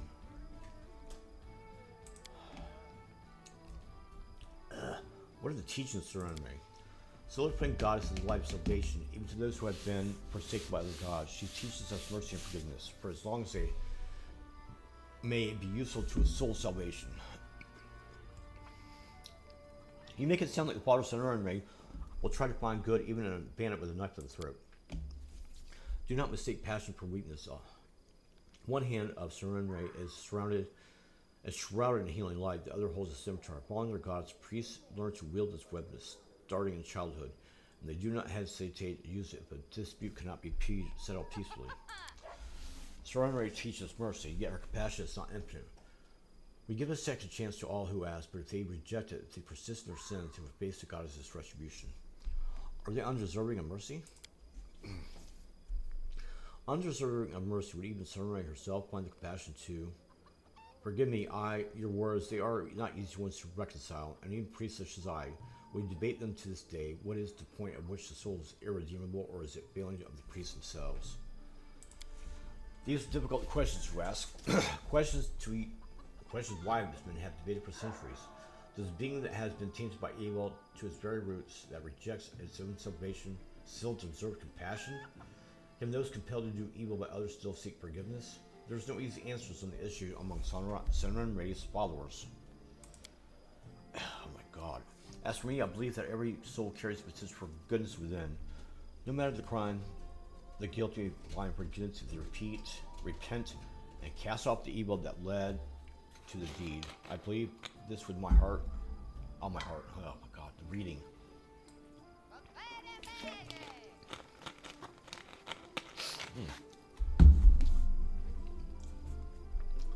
Never before have met a person so noble in spirit. Serenray's blessings was upon me the day you came to my aid. Thank you for kind words. However, I am confused. Where my such compliments are not given to friends, but rather to ones who are closer than that. I hope that this is not what you meant. I would hope to disappoint you and lose you as a friend. What are your duties as a follower of Serenray? My goddess strives to see the best, even the dark gods. She never abandons the hope of the redemption. The priests of Serenray follow her teachings akin to the healing light herself. who emanates warmth and heeds the call of those in need. We aid the suffering body and spirit throughout Galarian. The priests of Serenre are willing to help anyone, no matter the faith of the one in need. Each plea must be heard. Every misfortune deserves compassion, be it a peasant seeking a blessing of the harvest or a murderer seeking repentance the night before their execution. Sometimes the mercy of the soul-flame goddess is the last thing that can save one's soul from ruin. We have no right to withhold it from the truly repentant. House of Serenre worshipped. Many worship solar flame goddess in her temple. Some make the pilgrimage to the Everlight Oasis. But even those who do not serve the goddess directly really shun the festivities dedicated to her. The Sun Rock Festival for me. What are the temples of Serenre like? Serenre's shrines are open to the sky and to the goddess like bringing sunlight. Her light fills the temple and shrouds the parish in warmth and grants its blessing to all need. In Kalesh, crowds gather during the services so that all may feel the blessing of the goddess. The most ingenious devices are constructed by some of the faithful to please the goddess. I've seen the temple of Serenre, which houses a complicated array of mirrors, all to direct light of the sun to the altar. Tell me the Everlight Oasis. I have never been there, but the story states it's a wonderful place sacred to Serenre's faithful. The oasis is located in Shalzbar, which lies in Kazran. Pilgrims from throughout Galarian travel there seeking the goddess's blessing. According to legend, the waters of the Everlight Oasis are imbued with healing properties, and anyone who bathes in them should be cured of any ailment. Just imagine a place where people from all around the world will come together to worship. What stories they must share. What is the Sun Rock Festival? The Sun Rock Festival takes place on the day of the summer solstice, when the prayers of her flock can reach Serenre the easiest. On this day, Kalesh blooms with color. In each corner of the Padishah Empire, the people praise their goddess by dancing and singing, setting off fireworks and flying kites. I hope this beautiful custom shall one day reach your lands as well. Tell me, the more I hear, the more it seems your sun rays. Oh no, I'm not doing that. What brought you to these lands? I've heard rumors that these lands are cursed, and the curses are growing stronger, and if something is growing in power, I cannot ignore such rumors. What curse are you talking about? Do you not see? Every word uttered in the heat of argument turns into prophecy here, just waiting to fulfill itself, as if it were only hope, if it were only for the people. The land itself is seething with curses so ancient that origins are impossible to trace. Take the abandoned temple of Aristotle where we met. What happened to it? What forces compelled the priests to leave such a magnificent temple behind to the whims of nature? Will we ever know? I myself was nearly slain by beasts. Unfortunately, you came along following jihad and saved me. I owe you a great debt. You came at a great distance indeed. When you look at it that way, then yes, but please do not think that I came all the way from the flesh because of my curiosity. I was wandering long before that. It's a custom of our faith. The farther our paths take us, the more people we help. Why did Jod see you in the premonition? Serenre sees all the good gods and goddesses as her allies. Many have fought alongside the gods against the remnants of Rabadak, Erasto among them. By offering my prayer to Serenre, I'll let her know of my misfortune in the temple of Elk. The merciful goddess did not ignore my pleas, but whom could have asked for more aid than Erasto? His faith is strong in these lands. Erasto had sent Jihad a sign. You can come in, and you came just in time to rescue me. To tell the truth, I'm certain my journey was at an end, and these creatures were due to the death of me. You have spent much time here. What do you think the future holds for these lands? These are cruel lands. As I come here, I bore witness to much pain and suffering, but I've seen equal kindness among those seeking to protect themselves and their loved ones. The people of Stowe lands are resolute and true to themselves. I admire their strength. Alas, I do not know yet what powers of curse that flourish in this land, but I swear I will not leave until we have the answer and the means to cleanse them. You must forgive me for not swearing on Serenre's name, but as of late, I've troubled the goddess too much as it is, and it would be better serve her through action, not prayer.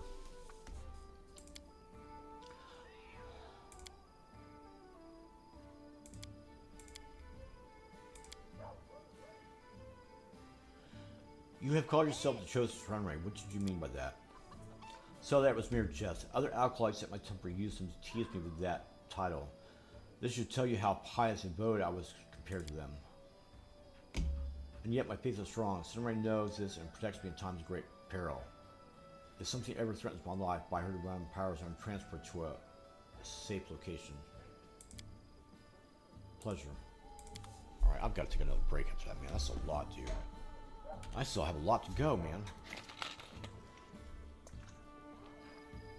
I mean, seriously. Oh, my God.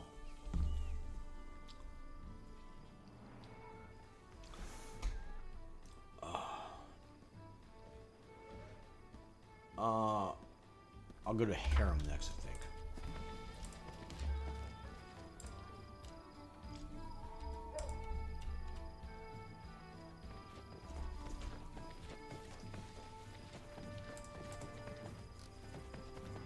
This is the point where we'll take a break.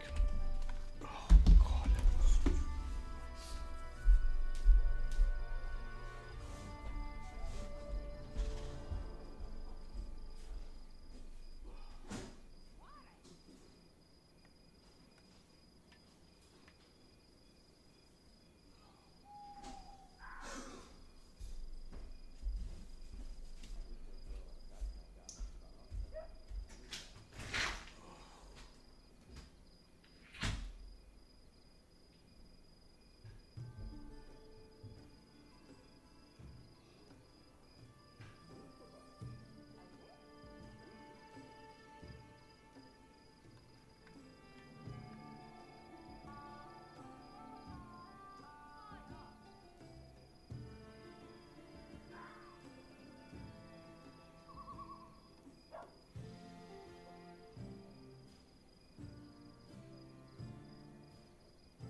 All right.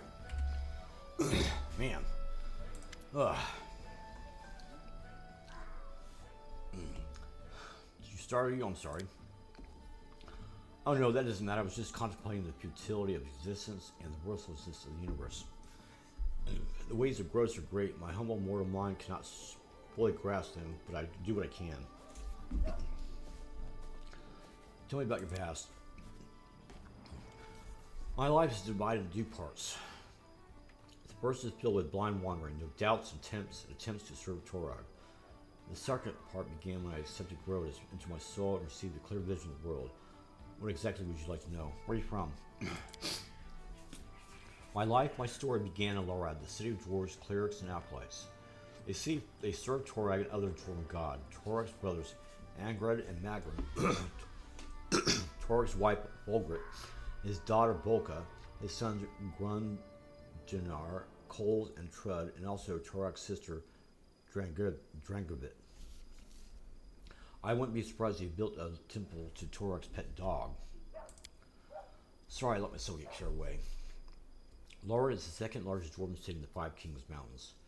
It is built up around numerous temple caverns, which serve as a place of worship for all the dwarven gods. Many pilgrims from every corner of Galarian come to Laura to pray to their gods. Some remain to live there. This city is simply imbued with faith. You can't swing a dead cat without hitting a cleric.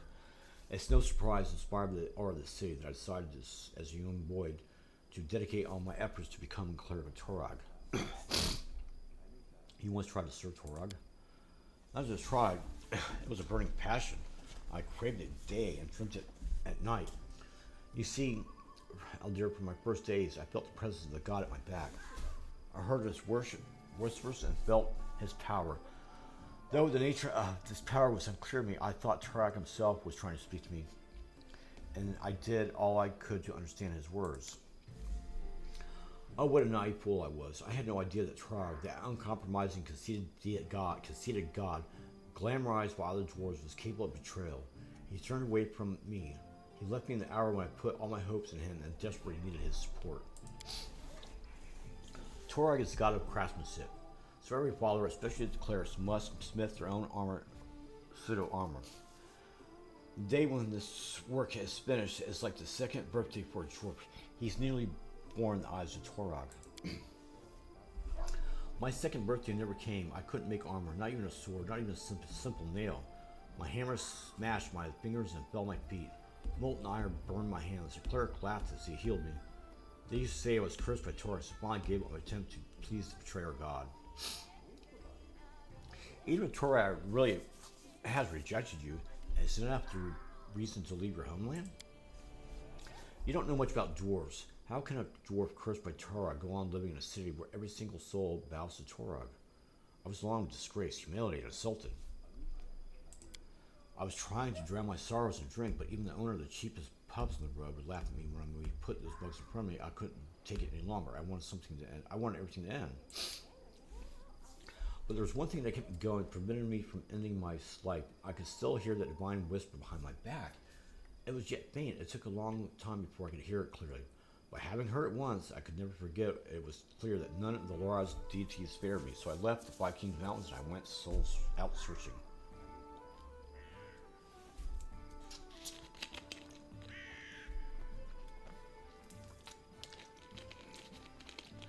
I didn't think that dwarves ever worshipped Grotus. How did you learn about him? Oh, but that blessed day became the beginning of a new life. Alone and abandoned by all, I spent many dull hours in a filthy tavern by the roadside. I don't recall the town, nor even the country. I had no money. In fact, all I had was a hunk of stale bread. I was weary and almost fainting from hunger. And that was the moment when the whisper from my God became more clear. It was like he was calling me. At last, my sufferings had come to an end. It was a miracle, and I had paid full price for it with my torments. I couldn't control myself. I walked out of the tavern and straight into the nearest forest. And there I found the ruined temple of Eredon, the lost god. Several figures clad in robes were holding a silent service there, a service to a god I knew nothing of. None minded when I stood beside them. For the first time in my life, I felt myself at home. Clerics of Grotus, the god of end times. They were traveling around Galarian, spreading the teaching of Grotus, despite all the persecution, contempt, and misjudgment they received from others. I gladly shared this burden with them, for now I knew whose voice had whispered to me through all these years. Wait, so you couldn't make even a simple nail and you blame Torag? Are you suggesting our problem is not a curse, just my own inability to work with metal, or maybe you're saying that I was just too lazy? You're a fool to think so, an ignorant fool. Have you ever met a dwarf who can't handle a Smith's hammer? Even our children can't craft knives. Even our children craft knives. No. Torag is the cause of my sufferings. The betrayed god deliberately cursed me just to make a laughing stock out of me. But I won't let myself get angry at you. You're an ignorant and blind soul. My aim is to guide you through this dying world no matter...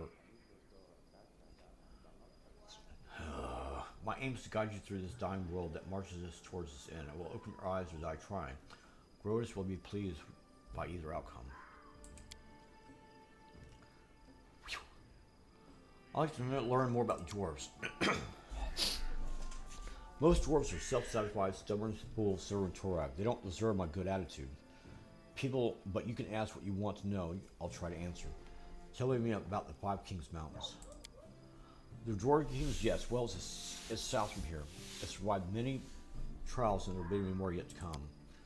There's new unity among the dwarves. The Five Kings rule over our people. They sit on the thrones of the 5 greatest cities, and with every passing day, it grows hard for them to come to any agreement. The only thing that uniting the 5 Kings Mountains is the sky citadel of High Helm, a great dwarven fortress of the mountain's heart. Have the dwarves always lived on the surface? Oh no, eons ago, all dwarves lived deep beneath the surface, and they did rather well, judging by the historic records. They built fortresses befitting noble dwarves, but our restless god Torag sent us a prophecy, the quest for the sky. He ordered all dwarves to abandon the fortress and press upwards to show their beards to the sun, as they say. This journey was long and bloody. Many dwarves perished on the way. Others turned back, keeping to their ancient stronghold, and eventually turned into evil Duergar, grey dwarves. But those who survived reached the surface and found the sky citadels, one of the most glorious cities in dwarven history. Tell me about the sky citadels. Over there, peak of creation. Glorious cities built by the ancient dwarves who finally reached the surface after many hardships, performing the final labor in their quest for the sky on the surface of Gloria. They are steadfast, tall, magnificent, and they are beautiful. The 10 citadels were built by dwarves, but we managed to keep only a few. The citadels trembled, and the orcs, sworn enemies of our people, trampled their blessed streets and ruined the gorgeous palaces of the ancient kings. These were heavy losses and a disgrace for our people. High Helm was a jewel of the citadels that remain. It is located in the heart of all the mountains, in the heart of every dwarf. Yes, my heart too.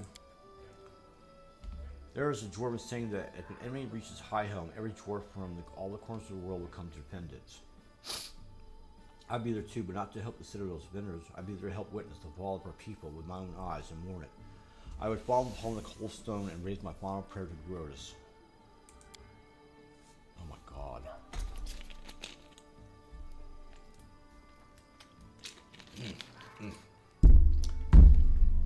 I like to talk about your god, Grotus. You wish to learn about Grotus? Yes, of course, I'll answer anything you ask. What are Grotus' teachings about in a nutshell? Grotus is the end of all that exists. Look around. What do you see? Look again and realize that everything will be destroyed. Our clothing and our armor will turn into dust. The walls and palaces will crumble into ruins. The trees will fall, and you and I will die much sooner than that. Gross is a timeless watcher. He's been locked away by Parsma, the goddess or of rebirth. From her boneyard, he watches over the world, knowing that time for the final reaping shall come. He is the bloated moon hanging in the sky. He's the harbinger of the last day. He's the one who will stay when the others are gone. Parsma had Grotus locked in her boneyard, so she is stronger than Grotus?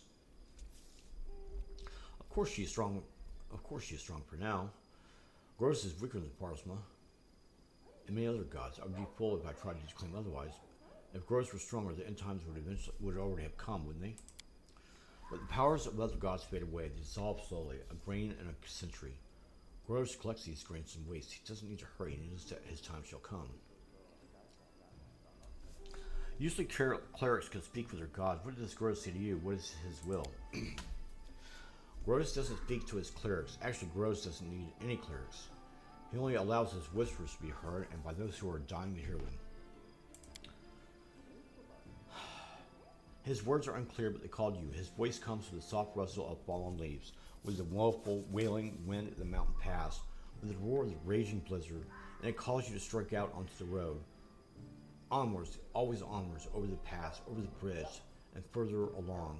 Up ahead with the edge of a gray robe flash and a candle sputter for the last time before dying. Onwards, always onwards, until it can no longer carry you.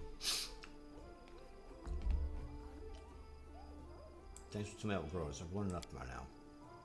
And let me ask you, what do you think about Grotus?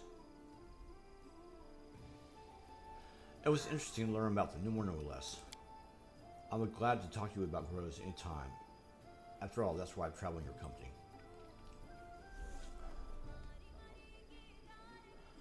Holy crap. Have you ever regretted your decision to abandon Torag and start worshiping Grotus instead? Your question might seem offensive, but I'm not offended. I realize you asked it because you wish to learn about Grotus. Torag betrayed me. All he's ever done was look down with contempt on all my futile efforts to please him.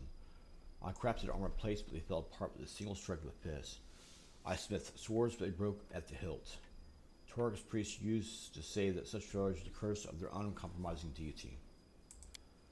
It was Grotus who opened my eyes. He showed me that failure is a manifestation of his will. The end time is near, and every failure is just another step towards it. Torag's curse is only half the reason for my failure. The other half is the blessing of Grotus, which I have borne from early childhood.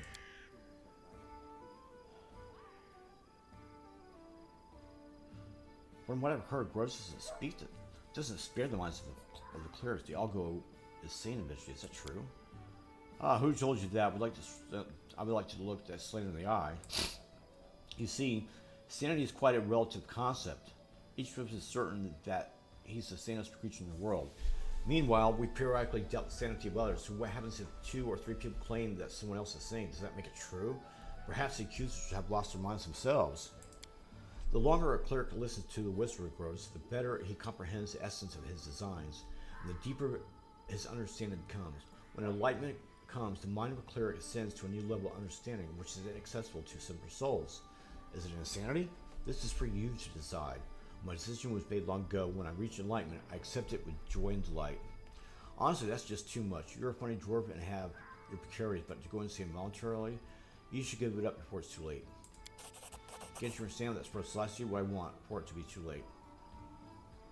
Are you sure you want to see the dwarf ruins? Why open old wounds? I'm not sure. This will likely bring nothing but pain. I suspect I will regret going to the run, but nonetheless, I ask, please take me there. I'm happy to be continuing our conversation later. Wow, my God.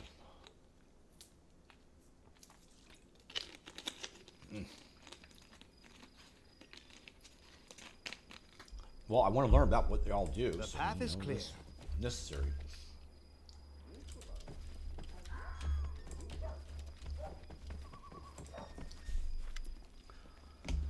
What do you want? Have a little chat? All right, it's nothing we have anything better. Tell me about yourself. Mr. No, I was born, I'm alive, haven't decided yet. That's enough for now. Do you remember your childhood? What a crap question. I was just a kid when they sold me. Before that, I don't remember much. Smoky fires, stinky tribes, always bumping along a horse. I think I was born in one of the Kelly tribes in Numeria. There are many, some survive on their own, some give up their pride and serve the Technic League. I guess mine was one of the cowards, but they sold their own lands. If they don't, oh my God, whatever. I remember my father's hands, rough, scarred, white, so I guess I get this green stain from my mother. But I don't remember her. I think I remember playing with some other half-wit child. Brother maybe. For some reason they didn't sell him, just me. Father gave him his dagger to play with, never gave it to me. Ugh, I don't want to remember. Forget all this. I'm an orphan. I grew up a slave that I remember well. So many things turn into my memory. Most of all, I remember her, my type, Octavia. Today we're almost the same age, but back then she was twice as young as me. Just a child, but a brave one. Cunning, bold, and beautiful. The most beautiful girl in the world. What deity do you worship? Ha! I never got much help from those gods so far, but if you make me choose, I say Callistra. Who else could I worship? The saber sting, the goddess of pleasure, fun, and revenge. Oh yes. Where did you get your magical powers? What magical powers? The hells are you talking about? Oh, you mean these? I've had them since I was born. At least one thing I can thank my scum parents for. Maybe these powers are why they sold me to slavery. Think they were scared? Who knows? Damn Numerians. Technically, they drew my blood, did experiments, burned me with fire, tortured me with cold and electricity, and they told me, you won't believe it, they told me I have the blue dragon blood in my veins. Not bad. I'm a dragon, you freaks. Come check my blood if you dare. What do your tattoos mean? They're magical. They help me control my powers. They technically gave them to me. I'd hoped that someone in my body there were at least one sign left by my tribe, but no, I guess they didn't care to bother. To hell with them. Better, I hoped I never found them. If I rank my father, I'll even the score between us. How'd you manage to use both sword and magic and not cut off your fingers? It's simple. It's just that I'm bloody good. Do you enjoy making people suffer? Why should I care about their suffering? I do what I want. If I step on someone's toes, and they shouldn't have put themselves in my way.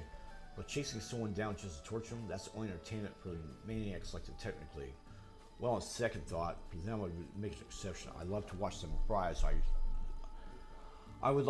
love to watch as I fry them nice and slow. But why do you ask? Do my methods shock you? If you treat your enemies like that, what makes you better than them? And why would you think I would want to be better? What does that even mean? I have no delusions of purity. I don't need to prove myself or my enemies that I'm better than them, morally, spiritually, whatever. I just want them rotting on the ground so I can live, drink wine, and piss on their graves. You seem not to like people in power, so why are you helping me? What kind of idiot question is that? I'm not some revolutionary from Gault. Burn the palaces, eat the rich, power to the people. Bah! I don't care about all that. You are a decent lad and your band is alright. You killed the Stag Lord, took his place, even got yourself a title, and you're a real winner. A kingpin like that is worth holding on to, better than cooking up a revolution. Oh wait, I've got it. You're afraid I'm after your throne. I don't need your solid power, I'm fine as a henchman. Just make sure all that power of yours doesn't go to your head. You know how sometimes normal people get carried away and want everyone to lick their boots. If you go that way, I won't lie. I'll walk away and take my Octavia with me. But you seem right. So the party goes on. Oh my lord. What kind of relationship do you have with Octavia? Well, my Octavia and I don't have a relation. We have a life together. How did you meet? Back when we were children, we were taken as princess by a great spellmaster, Janus, Maestro Janus, he called himself. He was our teacher. Well, he made Octavia read books and memorize spells. I had my own innate magic. He trained me a bit, taught me how to control my gifts so I wouldn't lose control and accelerate myself like a dumbass. Oh, teacher, will we meet again? There's one more test we must pass. But you were asking about my Octavia. We've been together all our lives. We learned everything together. How to weave magic and how to survive. And as we grew older, we learned how to love. Without each other, we could never have gotten out of there, that's for sure. We would have given up and surrendered to death, but together, that's a very different story. Now, not for the first time, and not the 10th. But eventually, we made it out. Why do you call her yours? She doesn't seem to like that very much. My girl loves freedom so much, even a slight chance of losing it frightens her. She is so smart, you really think she feels like I'm trying to make her mine, like an apple stolen on a market? Me, who was skinned alive, trying to help her escape? As she's afraid of the word my, it's because she doesn't understand the difference between my boots and my heart. But she'll understand sooner or later. Are you and Octavia faithful to each other? Octavia and I are connected, and this connection cannot be broken. We grew into each other, you know. Jealousy is weak for cowards who don't trust each other and are scared of being tricked. It's a knight on the side that threatens your life, your love. That just means there was no real love to begin with. She and her are together to the end and will never part from each other. So, when she likes someone lad or some lass, it's no drama for me. I just ask her whether she wants me to leave them alone or join in. All she does the same. And she does the same. What are you judging us? Or maybe just you want to join us in our tent,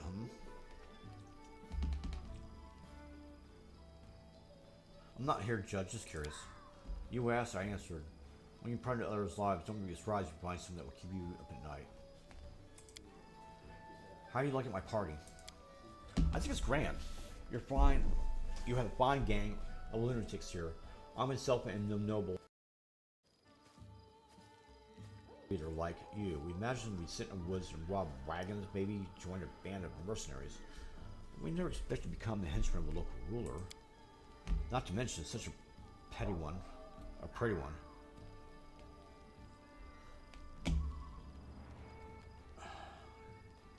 I thought you and Octavia were together. Wouldn't you be jealous? Octavia and I are connected.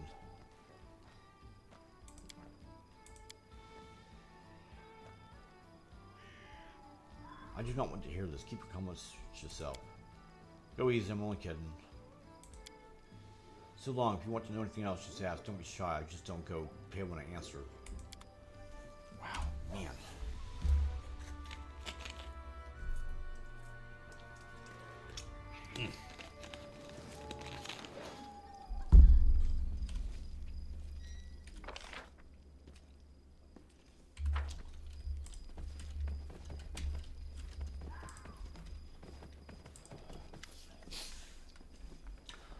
Ah, it is you. How can I help you? Why are you jotting down your notebook all the time? Notes of interest. Good idea that comes to mind. I don't know how it is with you, but in my case, my mind is constantly producing thoughts and ideas worthy of writing down. Some I use my articles and books, others I will share with audiences next time. I speak at Pore Logos and Absalon. Some other thoughts should be kept out of the public view for a while. Our world isn't ready for certain revelations. Tell me about yourself. I've heard that requests many times. As we're traveling together, I suppose I can give you an interview, free of charge, of course. Where are you from? All of Galarium is my home. I am a citizen of the world. Some might say my home is Absalon, the great old patchwork city. As there, my books and magazine articles are published, and there I'm held in particular high esteem. Owing to my vast knowledge, in fact, I was once invited to the College of Mystery itself, but I prefer to think of Absalon not as home, but headquarters, where I go to plan my next adventure. I visited every country worth mentioning in Abyssinian grounds. I've even trodden the exotic lands of Tianzia. I've seen miracles you couldn't even imagine, and in every place I've been, there's a home that would have gladly received a renowned explorer such as myself. The famous name of Jubilos Narthropol is known even in the most remote corners of the world. Still, where were you born? You know that line between persistence and importunity is very thin, and you risk crossing that line. Do you think I haven't mentioned my birthplace because of my forgetfulness? I was born in Taldor, you must know. The Empire's in decline nowadays, but still cherishes the illusion of its past glory. As a country torn by prejudice and Taldor, my mind was trapped in a cage of restrictions, birthright, poverty, and their beggars be damned attitude. I left the country as soon as I understood it. So if you ever try to rekindle any patriotic feelings to me, you'll be disappointed. My first article on independence was about Taldor. The magazine was once closed as a result of the scandal that followed, and it would have closed were it not for crowds of me and my supporters marching in protest under the windows of the publishing house, making its editors change their minds. You travel so much, so many of your travels abroad.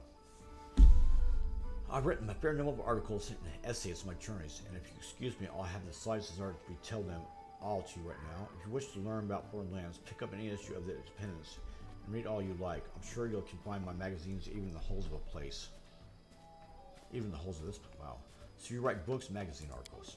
I certainly do. I'm too generous not to share my thoughts and journeys with other minds, but who search for knowledge. Judging from your face, you don't belong in that category. Among my scientific works, I recommend the range of articles published in National Alchemy. If you prefer light reading, you might like Travels to Essays or The Scandalous Independence. If pictures capture your attention better than words, page through the illustrated Atlas of Aveston. And should you give your cook a volume or two of my culinary almanac, trust me, it might help. Some have tried to blame me for a sleazy romance novel called The Five Sins for Cinderella. I have no idea who spread these crazy rumors, but if you like such frivolity, I've been informed that the novel sequel, The Sixth Sin, was recently published. Oh my lord, man.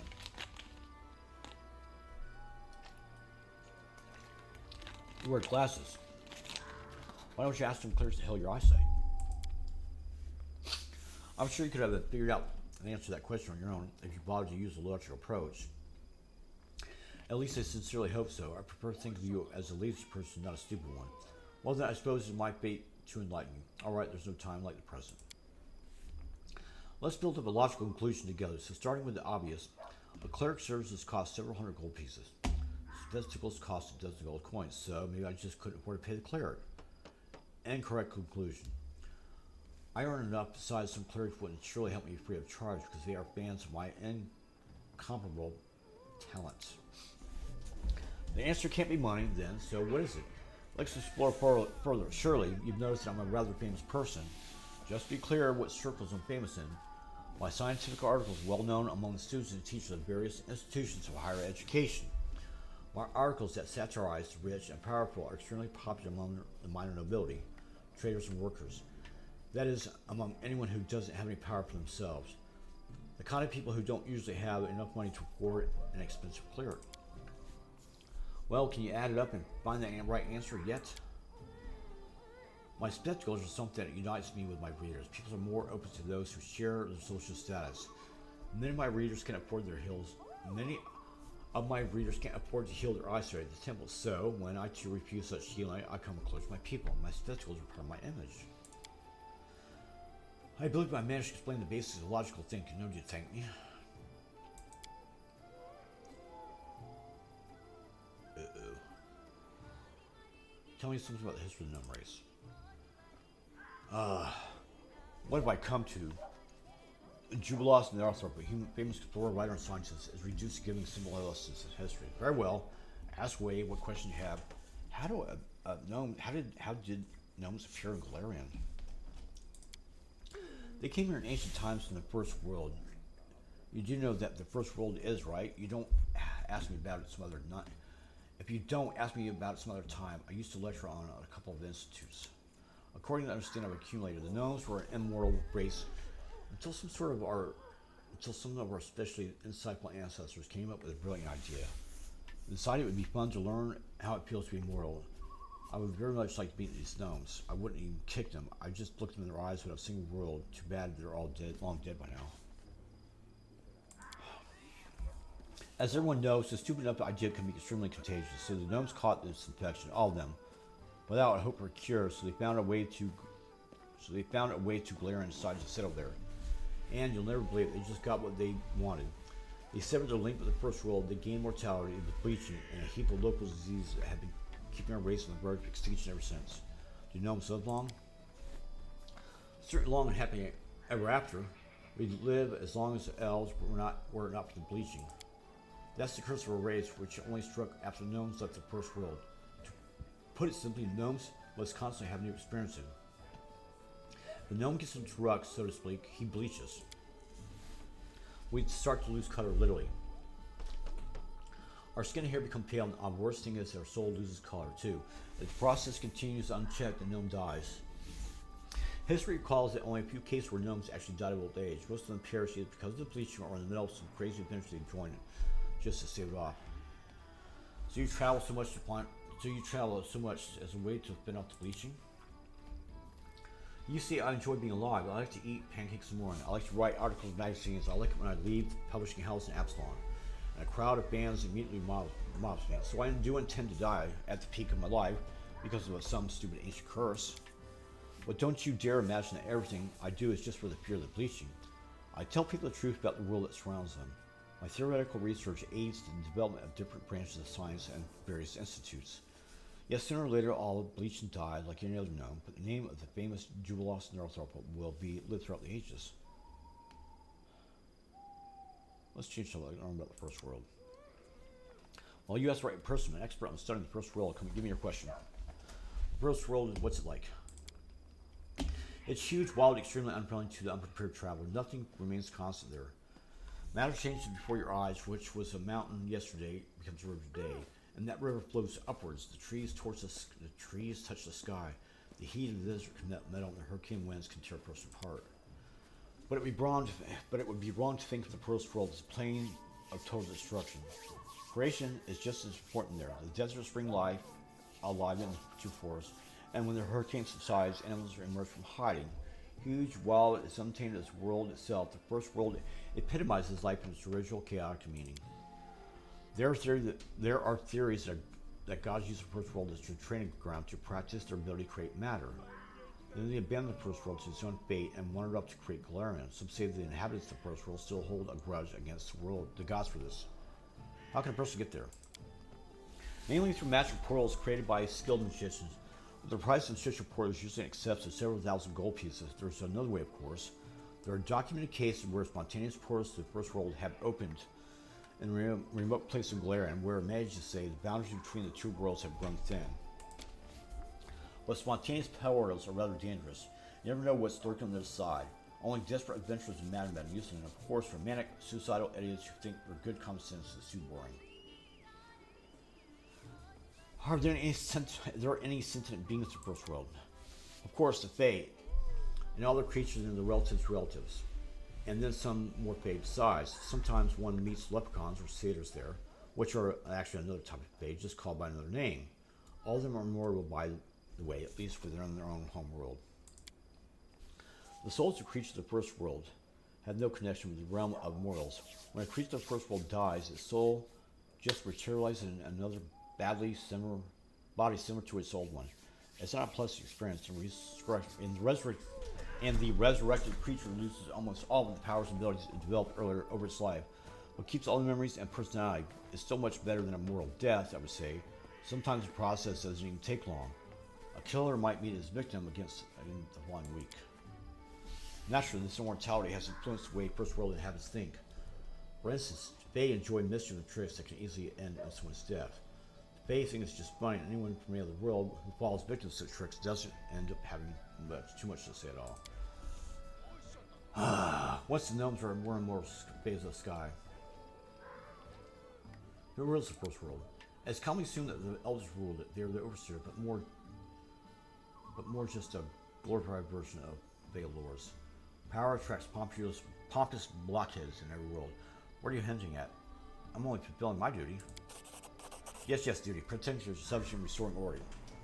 Objectives are so noble I can weep. Unfortunately, noble objectives can coexist perfectly happily with pompous blockheads. Are you sure you're not quite sure one of those? Well, let's get back to the first world. The elders possess the power to keep matter in the first world in a more or less constant state. That's why the Fae treat them as demigods and offer them prayers, just as we offer prayers to Desna, Erestor, or even Olastu.